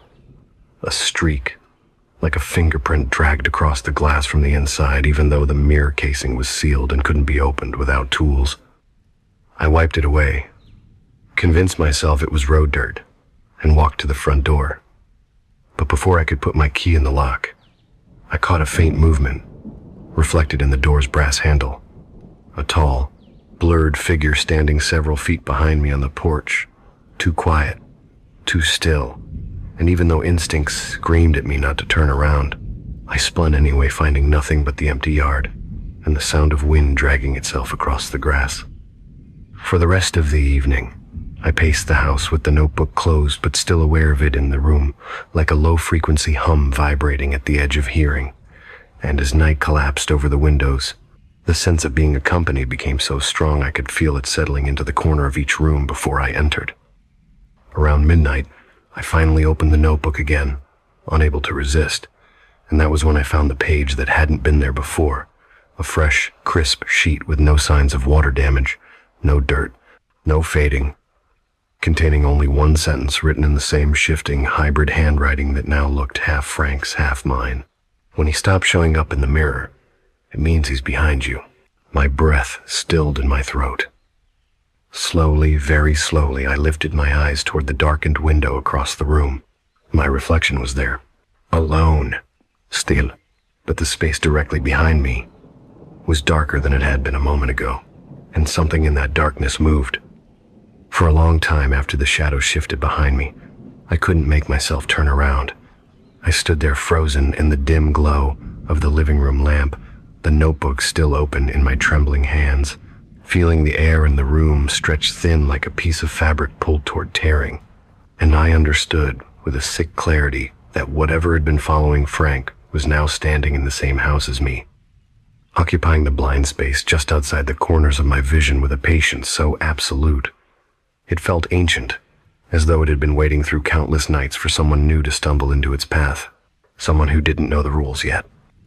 I forced myself to breathe, slow and shallow, and when I finally turned, fighting every instinct screaming at me to stay still, I found nothing except the faint afterimage of movement, the lingering sense that something tall had just slipped out of the room before my gaze could land on it, leaving behind a heaviness in the air that tasted metallic, like the moment before lightning strikes an open field. I wanted to run, to get in my truck and leave everything, including the notebook, behind.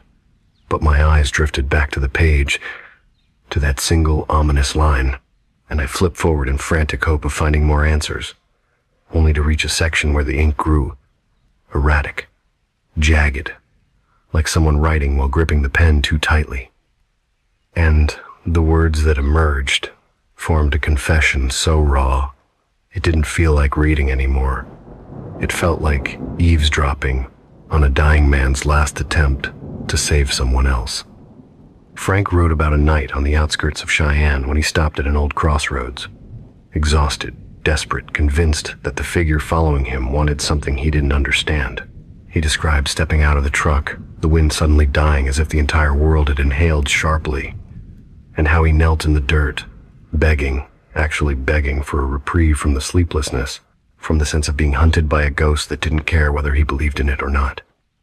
Then, without transition, his words shifted into something colder. He described hearing footsteps drawing closer, slow and unhurried, and how the moment he lifted his head, he understood that the thing walking toward him wasn't a hallucination or the leftover trauma from the accident. It was something that had been waiting for him longer than he had been alive. Something that had been called by the exchange made so many times before him, by others who had reached that same crossroads in their moment of weakness. And Frank, terrified yet resigned, wrote that he offered what he could. Not money, not his life, but his future. He traded it away like a man handing over a debt he could not pay. And in return, the figure touched the hood of his truck with a hand he described as cold enough to feel like wet stone, and left behind a small metal object. Something he didn't recognize at first. A key. A truck key. The moment I read that, my chest tightened painfully because the description matched the same old rusted spare key still tucked in the back pocket of the notebook, the one I hadn't dared to pull out, since I found it wedged between the pages. I swallowed hard and kept reading, and the entries became increasingly desperate, filled with rambling accounts of how, after the encounter, Frank could no longer see his own reflection clearly. It was always warped, stretched, as if someone else was trying to stand in his place. And each night he felt the presence closer and closer, closing the distance in increments so small he almost convinced himself he was imagining it. Until the night, he looked into the side view mirror of his truck and saw nothing at all. Not his face, not the cab, only darkness swallowing the glass. Once your reflection is gone, Frank wrote, you don't belong to yourself anymore. I sat there gripping the notebook until my knuckles whitened, and my eyes drifted slowly, involuntarily, toward the nearest reflective surface, the blackened TV screen across the room. My reflection was faint, distorted by the low light, but at least it was still there. Barely, like fog on glass. I felt something cold brush my ankle then, a gliding sensation like fingertips trailing along the floor, and the lamp flickered sharply as if someone had stepped between it and me. That was when the notebook's final intact entry caught my attention. Frank wrote that he felt himself slipping, that the crossroads had given him 6 months, exactly 6, to pass the burden on to someone else. And if he failed, the figure would take him entirely, body and soul, leaving only the notebook and the key behind for the next unlucky driver. The last line, written in shaky strokes that dragged across the page as if his hand was being pulled away mid-sentence, read, I tried to warn him. I tried to stop him, but he picked up the notebook. My blood ran cold because the next page was blank except for a fresh smear of mud at the bottom edge, streaked like something wet had been pressed against it recently. I didn't want to go back to the crossroads. Not after everything I'd read. Not after the mud on my sheets and the shifting air in my house and the shadow that moved with the slow, patient certainty of someone retracing old steps. But some part of me understood that the moment I picked up that notebook, the moment I let its waterlogged pages dry in my hands, I had stepped onto a path Frank had already walked, and ignoring it wouldn't undo anything. In fact, with every hour that passed, the house grew colder at the edges. The shadows lengthened, even when the lights were bright, and the mirror above the bathroom sink had begun to show my reflection with a faint, silvery haze that wasn't there the night before, as if my outline was being overwritten by something else, something waiting its turn. By the time darkness settled over the neighborhood, thick and heavy like a curtain damp with rain, I knew staying inside would only delay the inevitable. So I grabbed my truck keys, both sets, mine and the old rusted spare from the notebook, and stepped out into the night, half hoping the air outside would feel normal again, but the moment the door closed behind me, I felt it. The sense that something tall and patient and familiar was standing just beyond the edge of the porch light. The surface of it seemed to shimmer faintly, like a puddle reflecting something it didn't want to show, and I kept my gaze fixed on the road stretching ahead, a narrow strip of asphalt flanked by fields, so dark they looked like the surface of deep water. When I finally reached the crossroads, the truck's engine stuttered once, like it was resisting the stop, then settled into a low idle. The air outside felt strangely warm, humid in a way that didn't match the season, and when I stepped out, gravel crunching under my boots, the world around me felt unnervingly still, as if even the sky was waiting to see what I'd do next. The notebook was in my hand before I realized I'd taken it from the passenger seat. The pages fluttered in a breeze I couldn't feel on my skin. The mud on the edges glistened faintly under the hazy moonlight. I walked to the center of the crossroads, the same place where the notebook had appeared in my dream, and for a moment nothing happened. Nothing changed, and I thought maybe, just maybe, the story would end differently for me. But then I heard it. The distant rumble of a semi-truck engine, growing louder, drawing closer, yet I didn't see any headlights, no glow on the horizon, just the sound approaching as if the truck were driving up from beneath the ground. My pulse hammered in my throat as the notebook slipped open in my hand, the pages turning on their own until they stopped at a blank sheet. Blank, except for a smear of fresh dirt and the faint indentation of handwriting that hadn't yet appeared. Behind me, footsteps approached. Slow, heavy, measured, the same steps from the dream, the same weight, pressing into the earth. I wanted to run, but my feet felt rooted, as if the crossroads had become softer beneath me, like the dirt itself was holding me in place. The footsteps drew closer, close enough that I felt a shift in the air, a cold breath against the back of my neck that didn't belong to anything living. And with a trembling exhale, I forced myself to turn, not quickly, not violently, but cautiously, bracing myself for whatever waited behind me. There was no figure at all, no man, no shadow. But there was movement, a distortion in the air like heat rising from asphalt, except it moved against the wind, expanding and contracting as if something enormous was trying to take shape. And when the headlights finally appeared, two pale glimmers cutting through the dark, they weren't coming from any road. They were rising slowly, like a pair of eyes lifting from the earth, illuminating nothing except their own impossible glow. The footsteps resumed, circling now, not approaching, not retreating, but pacing the edges of the crossroads as though drawing a boundary around me. The notebook snapped shut. The rusted, spare key slipped from between the pages and landed in the dirt. And that was when the truth hit me, with a horrifying clarity. The key wasn't Frank's burden. The key was the offering, the exchange. The thing passed from one lost traveler to the next, binding the debt to whoever touched it. And I had touched it. As the headlights burned brighter, the ground beneath my feet vibrated with the deep shuddering groan of something ancient pulling itself upward. And a voice, low, layered, familiar, rose from the darkness behind me, not spoken with breath but carried through the very air itself. Your miles begin now. The wind roared suddenly. The notebook flew from my hands. The key trembled in the dirt like a compass trying to find north. And far behind me, from the direction of my truck, came a single, sharp, metallic click, the kind a rearview mirror makes when something new appears in it. Story 4. I didn't move into the house because I loved it. No one falls in love with a 2-bedroom rental tucked between a dying row of maple trees and a creek that hasn't held water in 20 years. I moved in because it was cheap, close to work, and because I was tired of apartment noises bleeding through the walls at night. I wanted silence. I wanted space.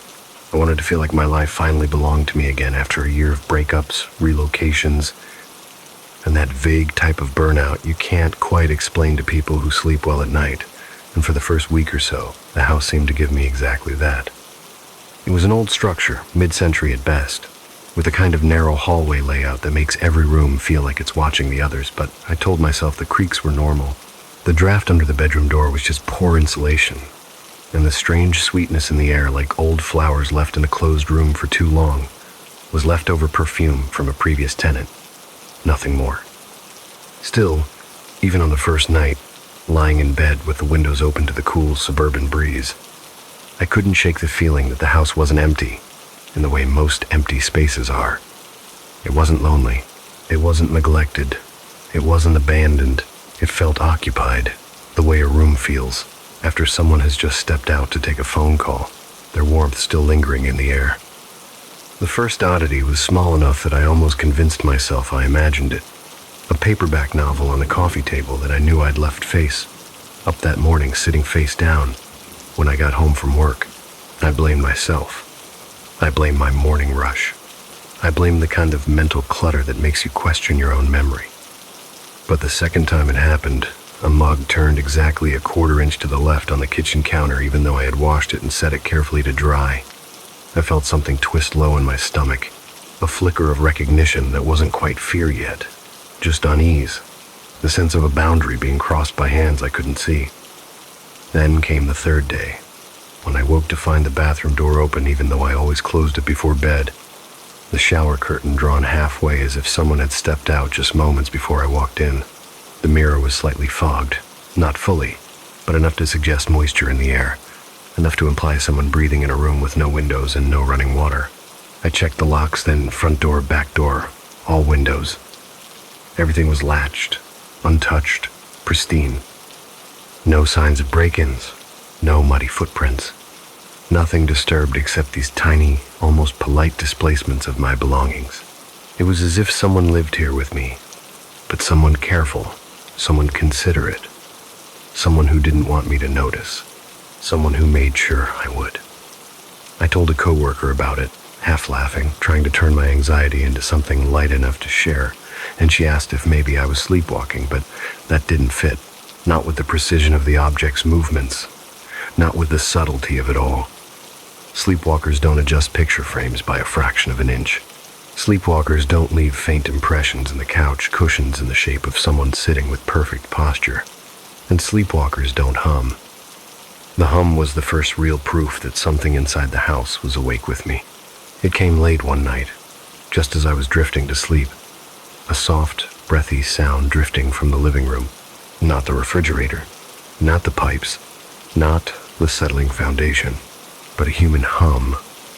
A gentle one, tuneless and slow, like someone idly passing time in the dark, unaware that I was listening from the shadows of the bedroom. It lasted maybe 10 seconds, no more, then faded into silence so absolute I wondered if I'd dreamed it.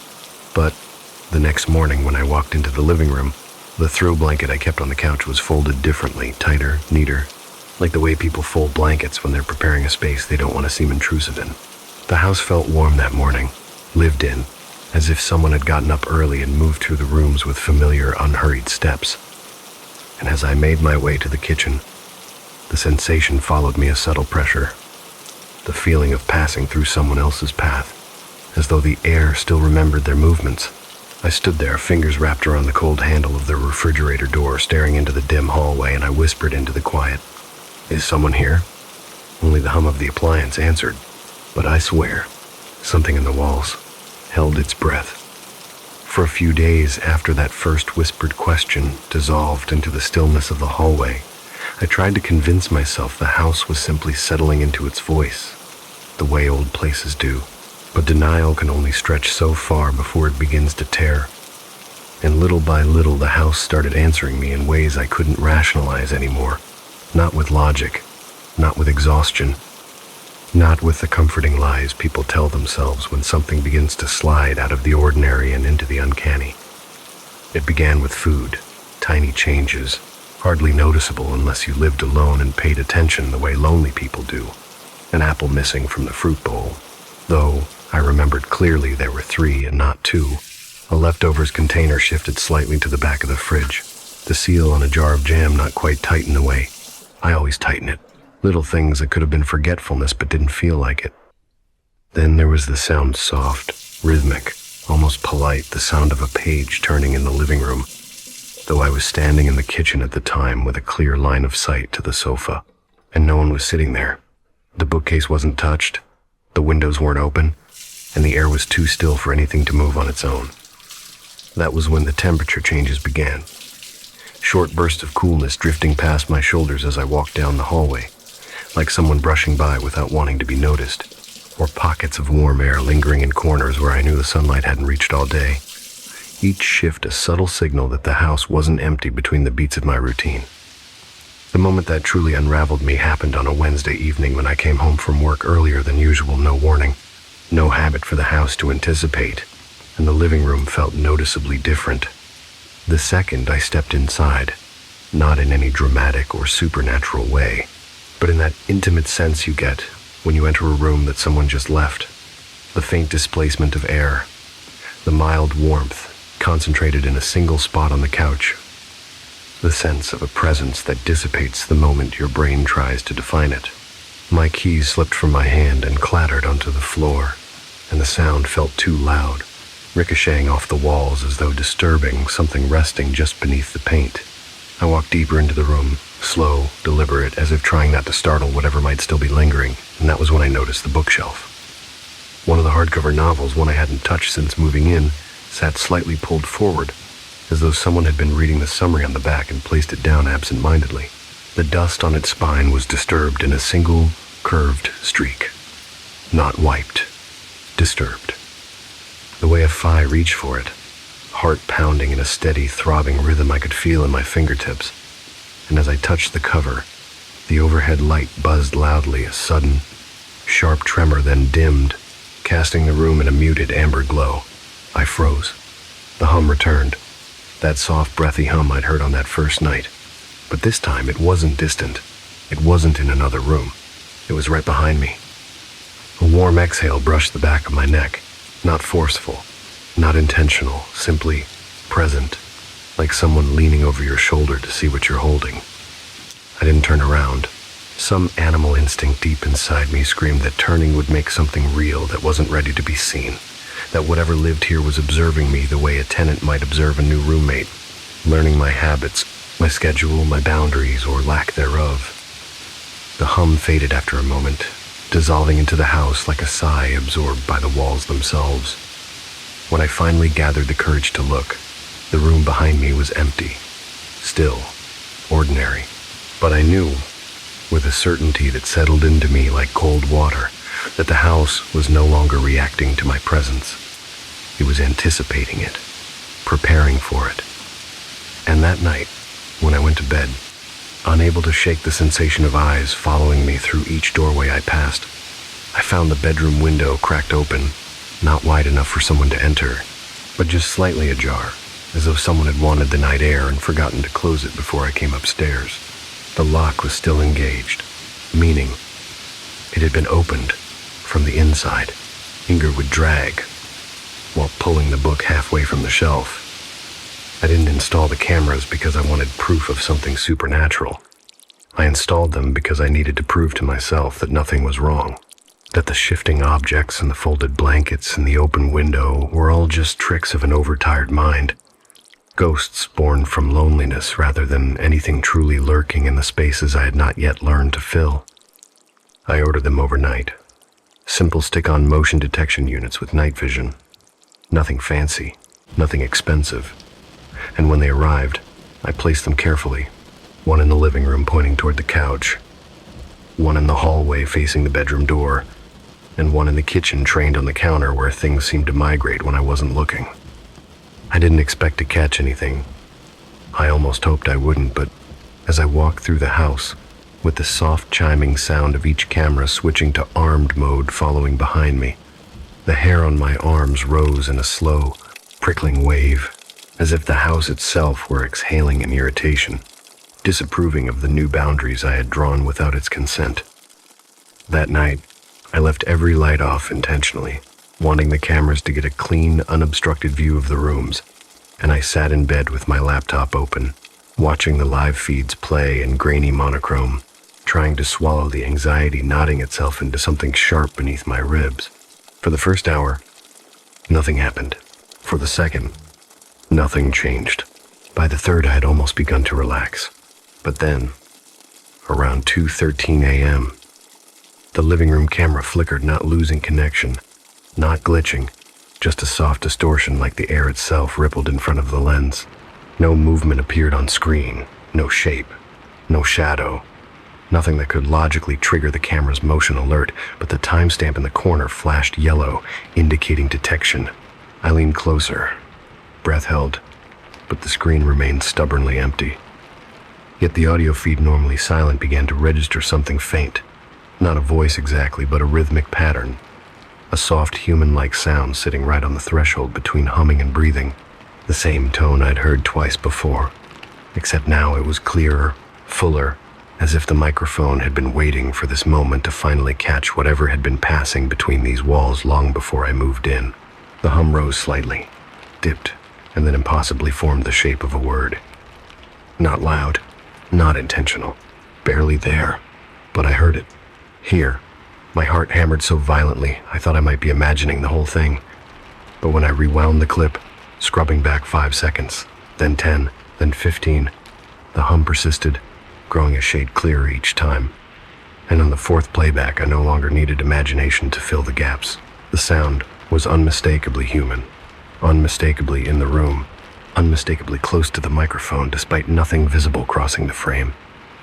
I clicked the hallway camera next.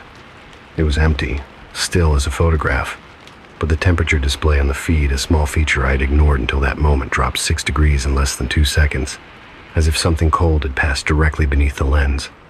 Then the feed crackled, not visually, audibly, a faint static, almost like the sound of someone brushing their fingertips against the microphone. "Hello?" I whispered to my empty bedroom, feeling foolish, terrified, and utterly, irreversibly aware that the house might answer. It did, just not where I expected. The kitchen camera pinged, next bright red alert. Motion triggered. I clicked into the feed with shaking hands, and at first the frame looked normal, the counter lit faintly by the glow from the oven clock, the chairs exactly where I'd left them. But then I saw it. The cabinet door under the sink was open 2 inches, not swinging, not moving further, just sitting slightly ajar like someone had opened it and forgotten to close it after looking inside. My pulse spiked. That door had been shut when I went to bed. I knew it. I remembered it. And while I watched, frozen, the audio picked up a soft noise from somewhere deep in the wooden cavity, the tiniest sound of someone adjusting their weight in a cramped space, the faintest scrape of a limb against the inside panel. I slammed the laptop shut. I couldn't bear to listen anymore. But the house wasn't done speaking. As I sat there in the dark, trembling, clutching the blankets around my shoulders like a lifeline, the air shifted again, the soft, warm kind of shift that rolls across your skin like someone brushing past you. I felt it move from the doorway, slow and deliberate, drifting toward the bed, pausing at the foot as though deciding whether to come closer. My breath hitched. The room tightened around me. And in that crushing silence, a whisper floated up from the darkness, not spoken into my ear, but spoken directly from the walls themselves, vibrating through paint and wood, an old plaster like breath escaping a sealed place. "I've been here longer than you." I didn't scream. I didn't move. I didn't breathe, because the voice wasn't threatening. It was reminding me, a statement of fact, a correction, a claim. And as the whisper dissolved, carried back into the bones of the house where it belonged, the air grew still again, too still, and I knew, with a certainty that settled deeper than fear, I wasn't sharing my home with someone who wanted entry. I was the one who had moved into their space. I didn't sleep after the house whispered to me. I didn't even try, because once you hear a voice rise from wood and plaster and insulation that should be incapable of breath, once you feel it curl around your ribs like a hand reminding you gently but firmly that you are no longer alone, sleep becomes an impossible luxury, a thing reserved for people whose walls remain walls and not lungs. And by sunrise, I was still sitting upright in bed, every light blazing, every camera feed minimized but running, and the house seemed to hum faintly beneath me, not restless, not angry, just aware in a way that made me feel like an insect perched on the surface of something vast and long-lived. When the morning light finally pushed itself through the blinds and spilled across the hardwood floor, the brightness felt intrusive, almost rude, like sunlight didn't belong in a place meant to stay dim and private. But I welcomed it anyway, grateful for something normal even if the normalcy felt counterfeit, like a smile stretched over fear. I told myself I'd spend the day out, at a cafe or a park, anywhere the walls couldn't press in. But as I walked toward the front door, something subtle but unmistakable changed in the atmosphere. The house exhaled, long and slow, and the doorknob felt warmer than it should have, as though a hand had been holding it from the inside only moments before. I yanked my hand back, heart thudding sharply, and the quiet that followed wasn't the neutral silence of an empty home. It was the watchful silence of a room waiting for me to make a decision it already knew the answer to. I left anyway. I forced myself out. I locked the door behind me, walked to my car without looking at any window for fear I'd see something standing on the other side of the glass. And I drove, but not far. I didn't have a destination, just a desire to breathe air that didn't taste like someone else's presence.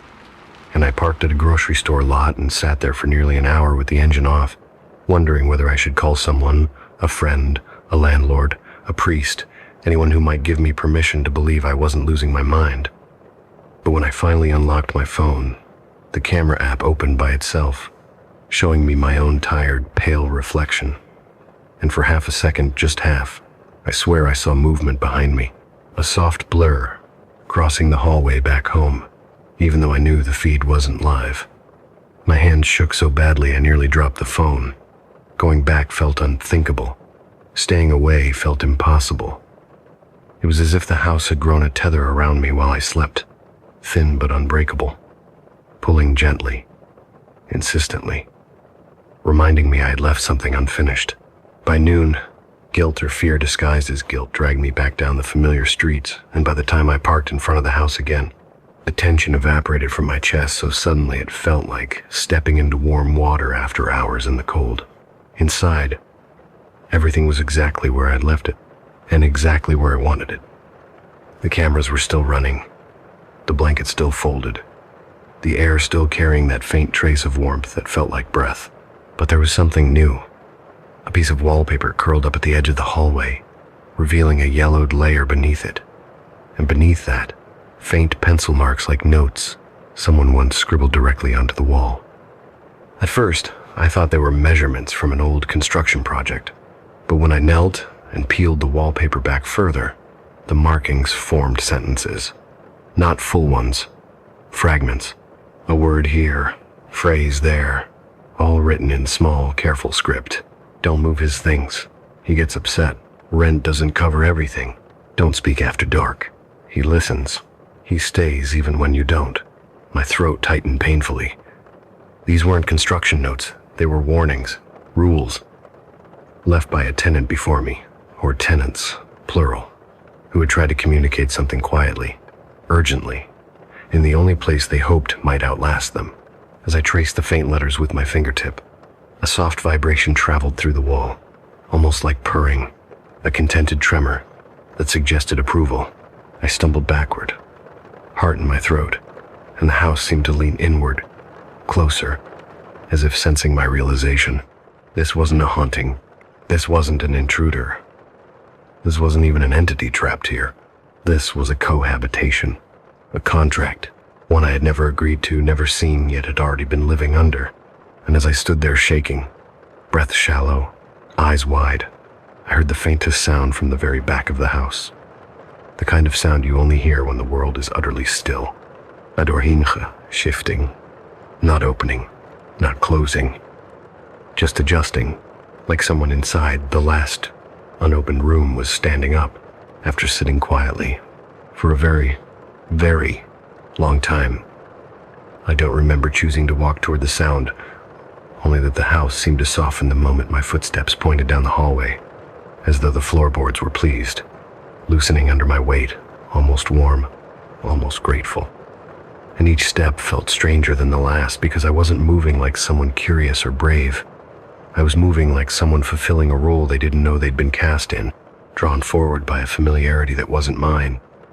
And by the time I reached the last door, the one I had avoided ever since moving in, the one I had chalked up to a storage room even though I had never tried the knob, I realized my breath was shaking in shallow, uneven pulls while the air around me grew still, dense, watchful. The doorknob, when I finally touched it, wasn't cold the way untouched metal should be. It was warm, almost fevered, and the warmth pulsed faintly under my hand, like a heartbeat, steady, patient, waiting for my grip to tighten. And when the latch finally clicked, the sound was small but absolute, a sound that swallowed the rest of the house into silence, a sound that told me the house had been waiting for this moment for longer than I'd lived inside it. The door swung inward, slow and smooth, revealing a narrow room coated in dust, thick enough to show the shape of every footstep ever taken inside, except there were hardly any footsteps at all, just one set, small and deliberate, leading to the far corner where the wallpaper bowed outward in a strange sagging bulge, like something pressed against it from behind. I should have turned away. Every instinct I possessed screamed to leave, to run, to abandon this house with its warm doorknobs and breathing walls. But the air was heavy, almost syrup thick, and the weight of it pinned my feet in place as the bulge in the wallpaper trembled, not violently, but with the soft, rhythmic pulse of something shifting, adjusting, listening from behind the plaster. I stepped closer, and the dust stirred around my ankles in a thin swirl, revealing faint fragments of writing beneath my feet. More warnings, more rules, some unfinished, as if written in a hurry. He doesn't like the dark. You have to speak to him sometimes. Don't leave. Don't let him feel alone again. And suddenly, the house's earlier warmth made sense, not comforting warmth, but needy warmth, the warmth of something that had learned loneliness a long time ago, and had decided that my arrival was an answer to a question it had been whispering into the empty rooms for years. As I reached out, why did I reach at all? My fingertips brushed the bowed wallpaper, and the wall exhaled against my skin, a soft, damp breath, as if something pressed its face to the other side, mirroring me. The wallpaper peeled slightly under my touch, revealing a sliver of darkness underneath, and inside that darkness came the faintest murmur. Not words exactly, but something like relief, like recognition. That was when the floor behind me creaked, not with my own weight, with someone else's. I turned slowly, dread rising like cold water in my chest, and there in the doorway stood the outline of a figure, not fully formed, not entirely solid, as though it were made of the same quiet that filled the house at night. It didn't move closer. It didn't raise a hand. It only watched, not with malice, not with hunger, but with a kind of aching expectation, as if it had been waiting for me to uncover the truth it couldn't put into language. The house around us hummed a low, resonant vibration that felt like a heartbeat rising from the foundation itself, and the figure took one small, impossibly slow step forward, its shape flickering, as though it was struggling to stay visible in the bright afternoon light. A whisper brushed my ear then, not from the figure but from the wall behind me, the place where my hand still hovered over the breathing plaster. Stay, not a command, a plea. Behind the figure, the hallway lights flickered once, twice, then steadied. The dust settled, the heartbeat of the house slowed, waiting, and in that suspended moment, something inside me, some instinct I didn't know I'd been carrying, told me with bone-deep certainty that this house had lost someone once. Someone it had loved in whatever way a house could love, and it had learned to fill its empty rooms with echoes, shadows, impressions of presence, so it would never feel abandoned again. The figure in the doorway flickered, dimmed, then brightened again as the wallpaper behind me pulsed gently under my palm. It wanted me, not to harm, not to consume, just not to leave. I stepped back from the wall, every part of me trembling, and the house seemed to sink with disappointment, the lights dimming slightly, the warmth pulling away like a tide retreating from barefoot toes. The figure dissolved into the air, gently, without struggle. The house didn't fight me as I left the room. It didn't slam the door or whisper again. It only watched as houses do in its quiet, all-encompassing way. By the time I reached the front door, the air had cooled. By the time I crossed the threshold, the house had grown still. And as I stepped outside into the soft blue dusk, locking the door behind me, I felt not heard, not imagined, just felt that same gentle plea echo through the frame, through the wood, through the very bones of the structure. You'll be back, not a threat, a promise born from loneliness too old to let go. And the worst part is, as the streetlights flickered on and I walked down the path with shaking hands, a small, traitorous part of me believed it. Story 5. I found my mother's new friend the same way I find most unsettling things these days, slowly, quietly, like a shadow forming at the corner of my vision long before I truly realize something is wrong. And the first time I heard her name spoken aloud, I remember thinking it didn't sound like a real person's name at all, but something delicate and artificial, like a porcelain figurine with glass eyes, too shiny to be comforting. Mrs. Dahlia, my mother had said with that soft, fluttering fondness she reserves only for the people who make her feel cared for, as if the very mention of the woman soothed her. And I remember pausing in the hallway outside her bedroom, one hand still resting against the frame, thinking that I had never heard that name before in my life, despite visiting my mother every week, sometimes every day throughout her recovery. And yet here it was spoken with such familiarity. It unnerved me in a way I couldn't articulate. Something about the gentle lift in my mother's tone, something about the way she smiled up at me like a child proud of a new friend. She didn't want criticized, and I forced myself to smile back even as a cold ripple spread beneath my ribs. She appeared, according to my mother, just when I needed someone, which is how most warnings start in stories you hope never happen to your own family. And although I didn't know it at the time, my mother had already begun talking about her constantly, how thoughtful she was, how attentive, how she brought home-cooked meals and sat beside her on the porch in the evenings, how she helped reorganize drawers and read paperwork out loud when my mother's memory stumbled. And I could almost imagine it all, almost picture this warm, gentle caretaker stepping into the gap left by my mother's slipping independence. But what I could not imagine, not fully, was how quickly this stranger had integrated herself into every corner of my mother's routine, as if she'd known the blueprint of my mother's life long before she walked into it. The first time I met Dahlia in person, she was standing in the living room with her hand resting lightly on the back of my mother's arm, and it was the kind of touch you'd expect from someone who had known her for years, not weeks. A touch, both possessive and tender, a claim disguised as comfort. And when she turned to greet me, her smile was warm but measured, her eyes flicking over me in a way that felt like an assessment rather than an introduction.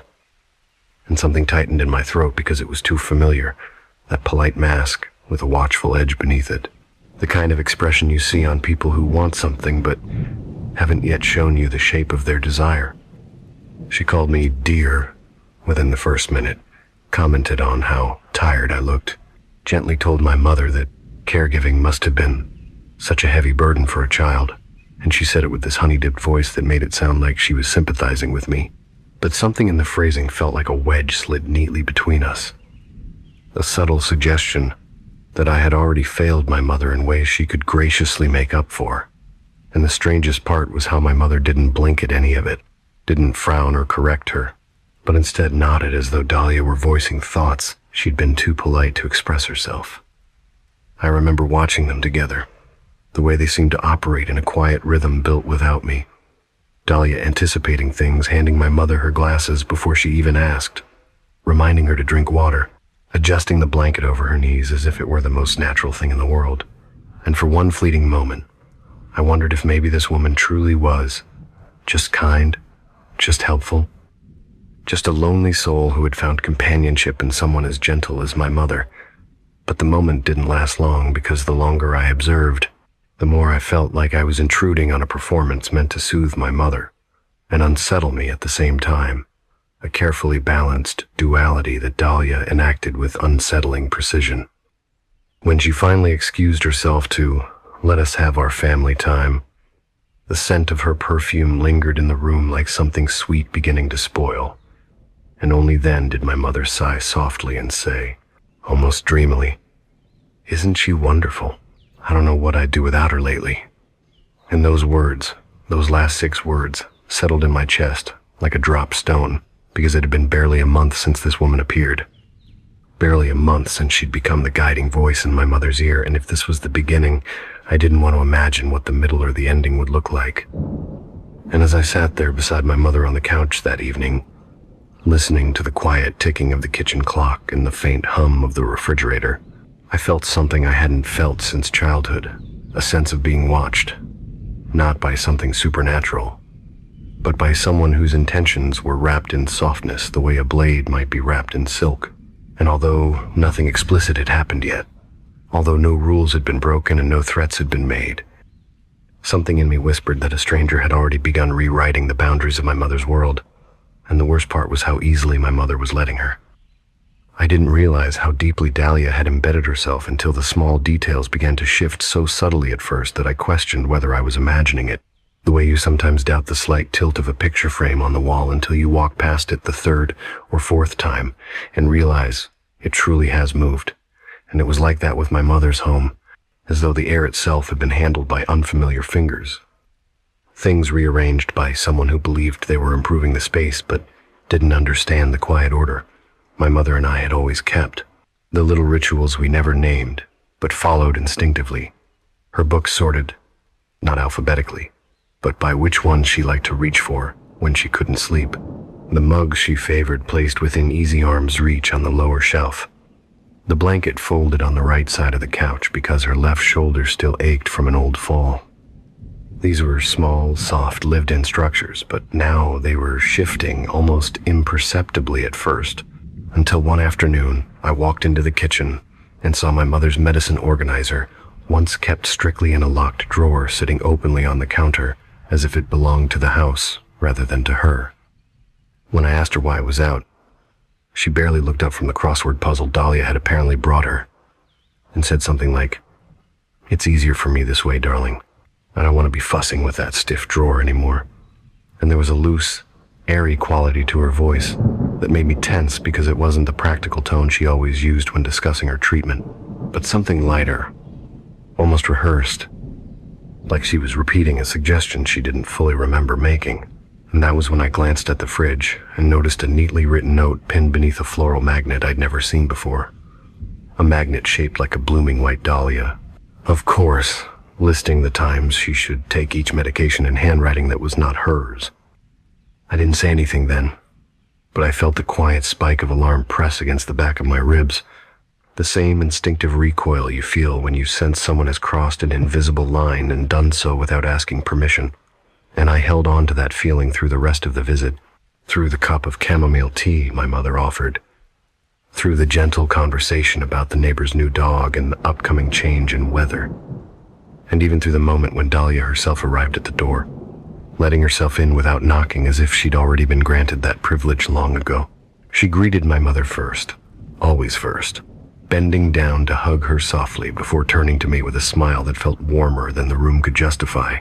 A smile that I couldn't shake the feeling was designed to make me seem unreasonable if I ever questioned her presence. That evening, after she'd brewed a second pot of tea, none of us needed, and settled herself in the armchair beside my mother as though it had always been her seat, I watched them together, my mother leaning toward her, listening with a soft, captivated expression, Dahlia speaking in that calm, melodic tone that never seemed to rise or fall naturally, but instead maintained this consistent, almost hypnotic cadence. And I found myself wondering what exactly she said to my mother when I wasn't around, what stories or reassurances she poured gently into the vulnerable spaces memory loss creates. And the longer I watched, the more certain I became that Dahlia wasn't simply helping.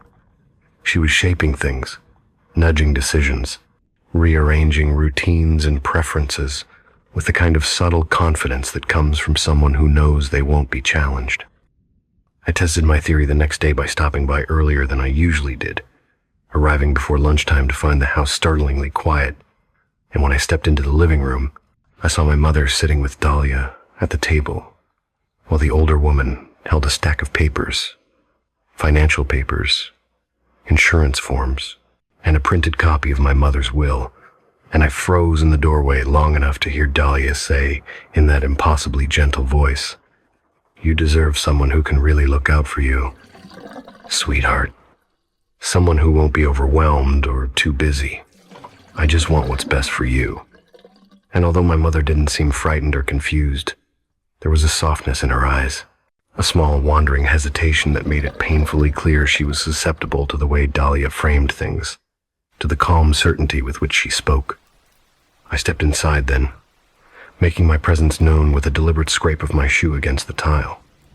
And Dahlia turned to me with an expression so serenely composed it made something cold rise in me. She quickly gathered the papers and stood, offering an explanation, something about helping your mother sort through her backlog, dear, nothing to worry about. But I noticed how quickly, how quietly she slipped the will to the bottom of the stack, as if hiding a child's hand caught in the cookie jar. My mother, meanwhile, looked between us with a faint crease of worry, not quite sure why the room felt suddenly tense, and that hurt more than anything that she could sense the danger without being able to name it. I helped her to the couch, trying to restore the rhythm we'd always had, but the moment had already changed, already shifted, and Dahlia lingered with that steady, unblinking smile, as though confirming silently that she was no longer just a visitor. She was a fixture. I left that afternoon with my pulse still beating too hard and an image I couldn't shake, the look on my mother's face when Dahlia spoke, equal parts comfort and surrender, as if she'd already begun believing she could not navigate her final years without this woman's guiding hand. And that was the moment I realized something dreadful.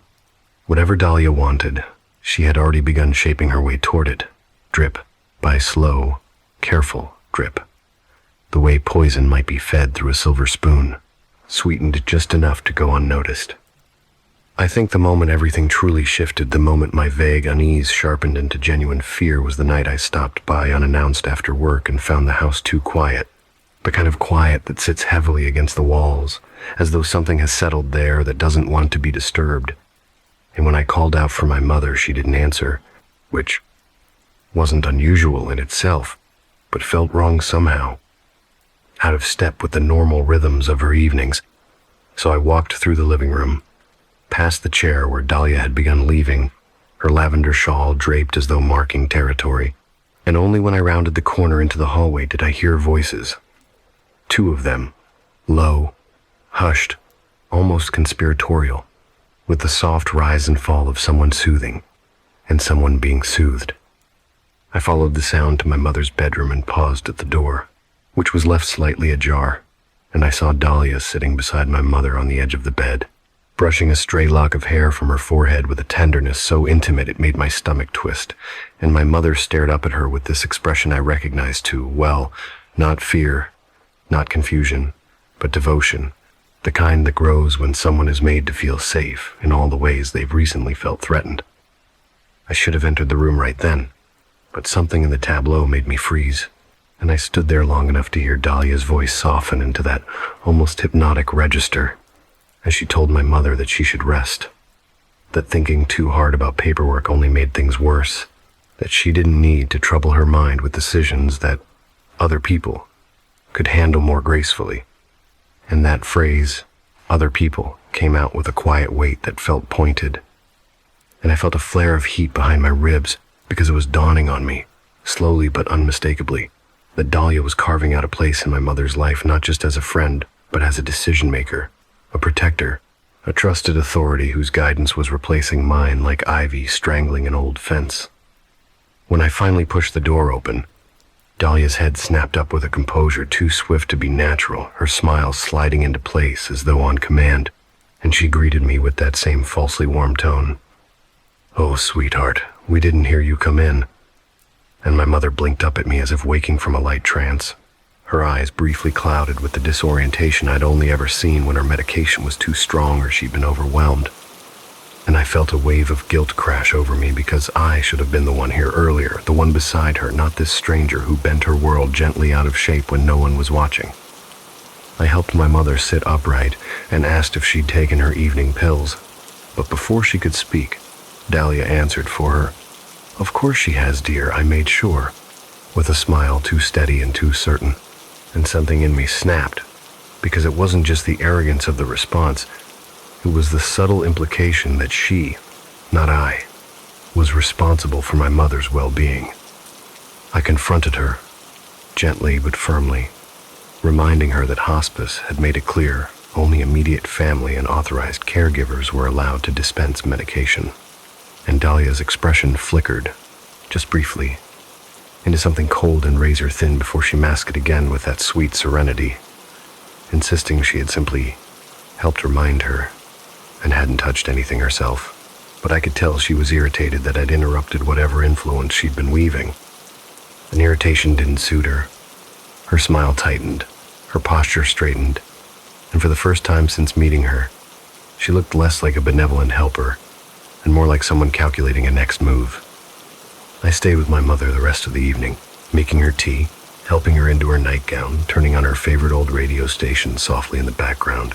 But I could feel Dahlia's presence lingering even after she'd left a faint floral scent on the blanket, the rearranged order of items on the bedside table, and the way my mother kept glancing toward the door as though expecting her to return. And when I tucked my mother in and she placed her frail hand over mine, she whispered something that chilled me. She just wants to help us, sweetheart. She said you're under so much pressure. She said she can take the burden if we let her. Us. Let her. My throat tightened because those weren't my mother's words, they were Dahlia's, reshaped and repeated like a script learned by heart. And as I drove home that night, the quiet hum of the engine couldn't drown out the feeling that something larger was unfolding, something deliberate, something patient. It was clear now that Dahlia wasn't simply manipulating my mother, she was isolating her, shifting her trust, positioning herself as the center of my mother's dependency in a way that felt less like kindness and more like a slow, purposeful capture. And for the first time, I wondered not with paranoia, but with a cold clarity whether Dahlia had chosen my mother deliberately, whether she had seen the cracks left by age and illness and decided this was a door she could slip through, unnoticed, a place where she could rewrite loyalties and histories in the quiet spaces of a vulnerable mind. And if she had chosen my mother, then what exactly was she planning next? The turning point, the moment Dahlia's intentions became impossible to explain away as mere over-involvement, came on a rain-thick afternoon when I arrived at my mother's house to find the front door unlocked, something she never did, not even before her illness. And when I stepped inside, the air felt wrong, heavy, as though it had been compressed by too many whispers. The living room was dim except for a single lamp in the corner, its soft yellow glow casting long, trembling shadows across the walls. And there on the coffee table lay a neat stack of folders that absolutely did not belong to my mother, legal forms. Power of attorney documents, estate transfer papers printed with crisp, recent dates, and perched beside them, with one leg crossed neatly over the other, was Dahlia, dressed in a pale gray blouse and sitting with the calm poise of someone who had been waiting for me, her expression arranged in that practiced softness that always felt like a mask stretched too thin.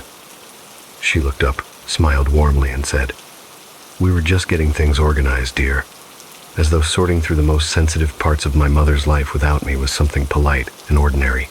And a cold pressure settled beneath my ribs because I knew, with sudden clarity, that she'd chosen today precisely because she hadn't expected me to arrive early.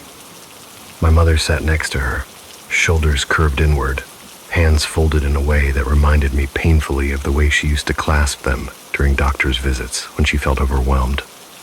Her eyes flicked to me, searching my face with a quiet plea I don't think she intended to reveal, and I felt something inside me twist sharply because she looked tired, more tired than she should have looked.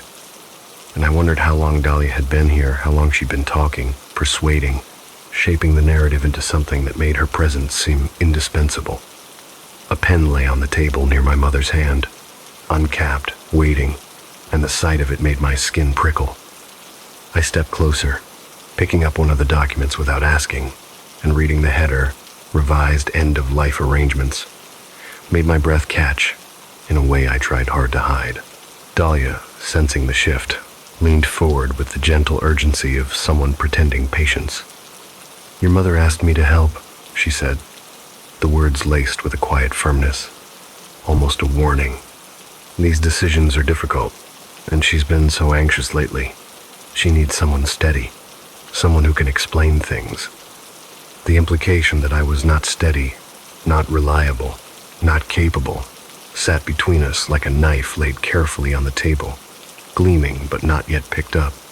I turned to my mother, kneeling beside her so I could meet her eyes directly, and asked if she'd asked for this, for any of this. She hesitated, and that hesitation was all I needed. Her voice trembled in a way I hadn't heard before as she said, "She told me it would take the pressure off you, that it might be easier, for both of us." My mother never spoke like that. She never implied I was a burden. Those words belonged to someone else, someone who had been whispering into her ear long enough to make it sound like her own thought. I looked back at Dahlia, and for the briefest flicker of a second, her smile slipped, revealing something sharp underneath something that didn't like being challenged, and then the mask slid back into place as smoothly as a curtain being drawn. "You seem upset," she murmured, tilting her head in a way that could almost be mistaken for concern, if not for the watcher's glint in her eyes. "Caregiving is stressful. It's perfectly natural to feel overwhelmed. Your mother and I were just discussing ways to lighten that load for you." The words were gentle. The tone was not. It was the kind of tone used to corral someone into compliance, to make them question whether their outrage was irrational. I gathered the papers, every last one of them, ignoring the tightness in Dahlia's posture as I did, and told her plainly that any legal decisions would go through me and me alone, as the designated next of kin. Dahlia rose from her seat slowly, almost gracefully, and stepped closer, not invading my space outright, but hovering just near enough that I felt the coolness of her presence. She lowered her voice and said something so soft I might have missed it had I not been watching her lips carefully. "I only want what's best for her. Some people confuse control with care." It was a threat disguised as a proverb, a warning disguised as kindness. I told her to leave. For a moment, she didn't move her eyes, studying me with the quiet, unnerving patience of someone who does not see obstacles, only delays, but then she smoothed her blouse, retrieved her coat from the back of the chair, and offered my mother a long, lingering look that made my stomach knot. "Call me if you need anything, sweetheart," she said gently, brushing her fingers across my mother's shoulder. "Don't let today confuse you. You know who's truly looking out for you." And then she slipped out the door, closing it softly behind her. My mother's breath shook when it clicked shut. Mine did too. And in the silence that followed, thick as oil, I felt it fully for the first time, the sense that this wasn't just a manipulative woman overstepping boundaries, but a predator, choosing her path carefully, patient enough to wait for weakness, skilled enough to make devotion look like dependence, and bold enough to think she could replace a daughter with a smile. I didn't sleep that night, because for the first time, I wasn't just unsettled, I was afraid. I wish I could say that after I threw Dahlia out of the house, everything went back to normal, that my mother slowly began to unfurl from the influence that had wrapped itself around her so tightly, but people don't untangle that easily. Not when someone has spent weeks whispering security into their weaknesses. Not when comfort has been weaponized into dependence. And over the next few days, I watched something I never imagined I'd witness: my mother growing distant from me. Not abruptly, not cruelly, just softly, gradually, like a curtain being drawn 1 inch at a time. She flinched when I reminded her of her medication schedule. She hesitated before letting me help her out of bed. She seemed startled when I mentioned getting legal paperwork reviewed with her attorney, as though she wasn't sure why I was involving myself in something that Dahlia already explained so well. That sentence, those exact words, cut through me with a slow, surgical precision. It wasn't the meaning that hurt. It was the echo of Dahlia's cadence in my mother's voice, the way she had begun to speak in the same gentle, measured rhythms, the same softened phrases, influence woven in, echoes where they didn't belong. I kept Dahlia out for a week. A week of locked doors, blocked numbers, watched windows. But controlling access doesn't undo internal damage. And one evening, while I was making soup in the kitchen, my mother received a letter slipped under the front door, a thick envelope with no stamp, sealed neatly with embossed floral stationery. I didn't see her open it, but I saw the change in her the moment she did. A visible release of tension, a quiet smile that spread across her face like relief after a long-held breath. Inside was a single sheet of paper written in Dahlia's looping, elegant handwriting. Love is choosing who will guide you when you can no longer guide yourself. I'll be patient while she finds her way back to me. The breath left my lungs in one sharp, painful exhale. Back to me. Not with us. Not toward the right choice. But back. As though my mother belonged to her. As though I had stolen something. I didn't sleep. I couldn't.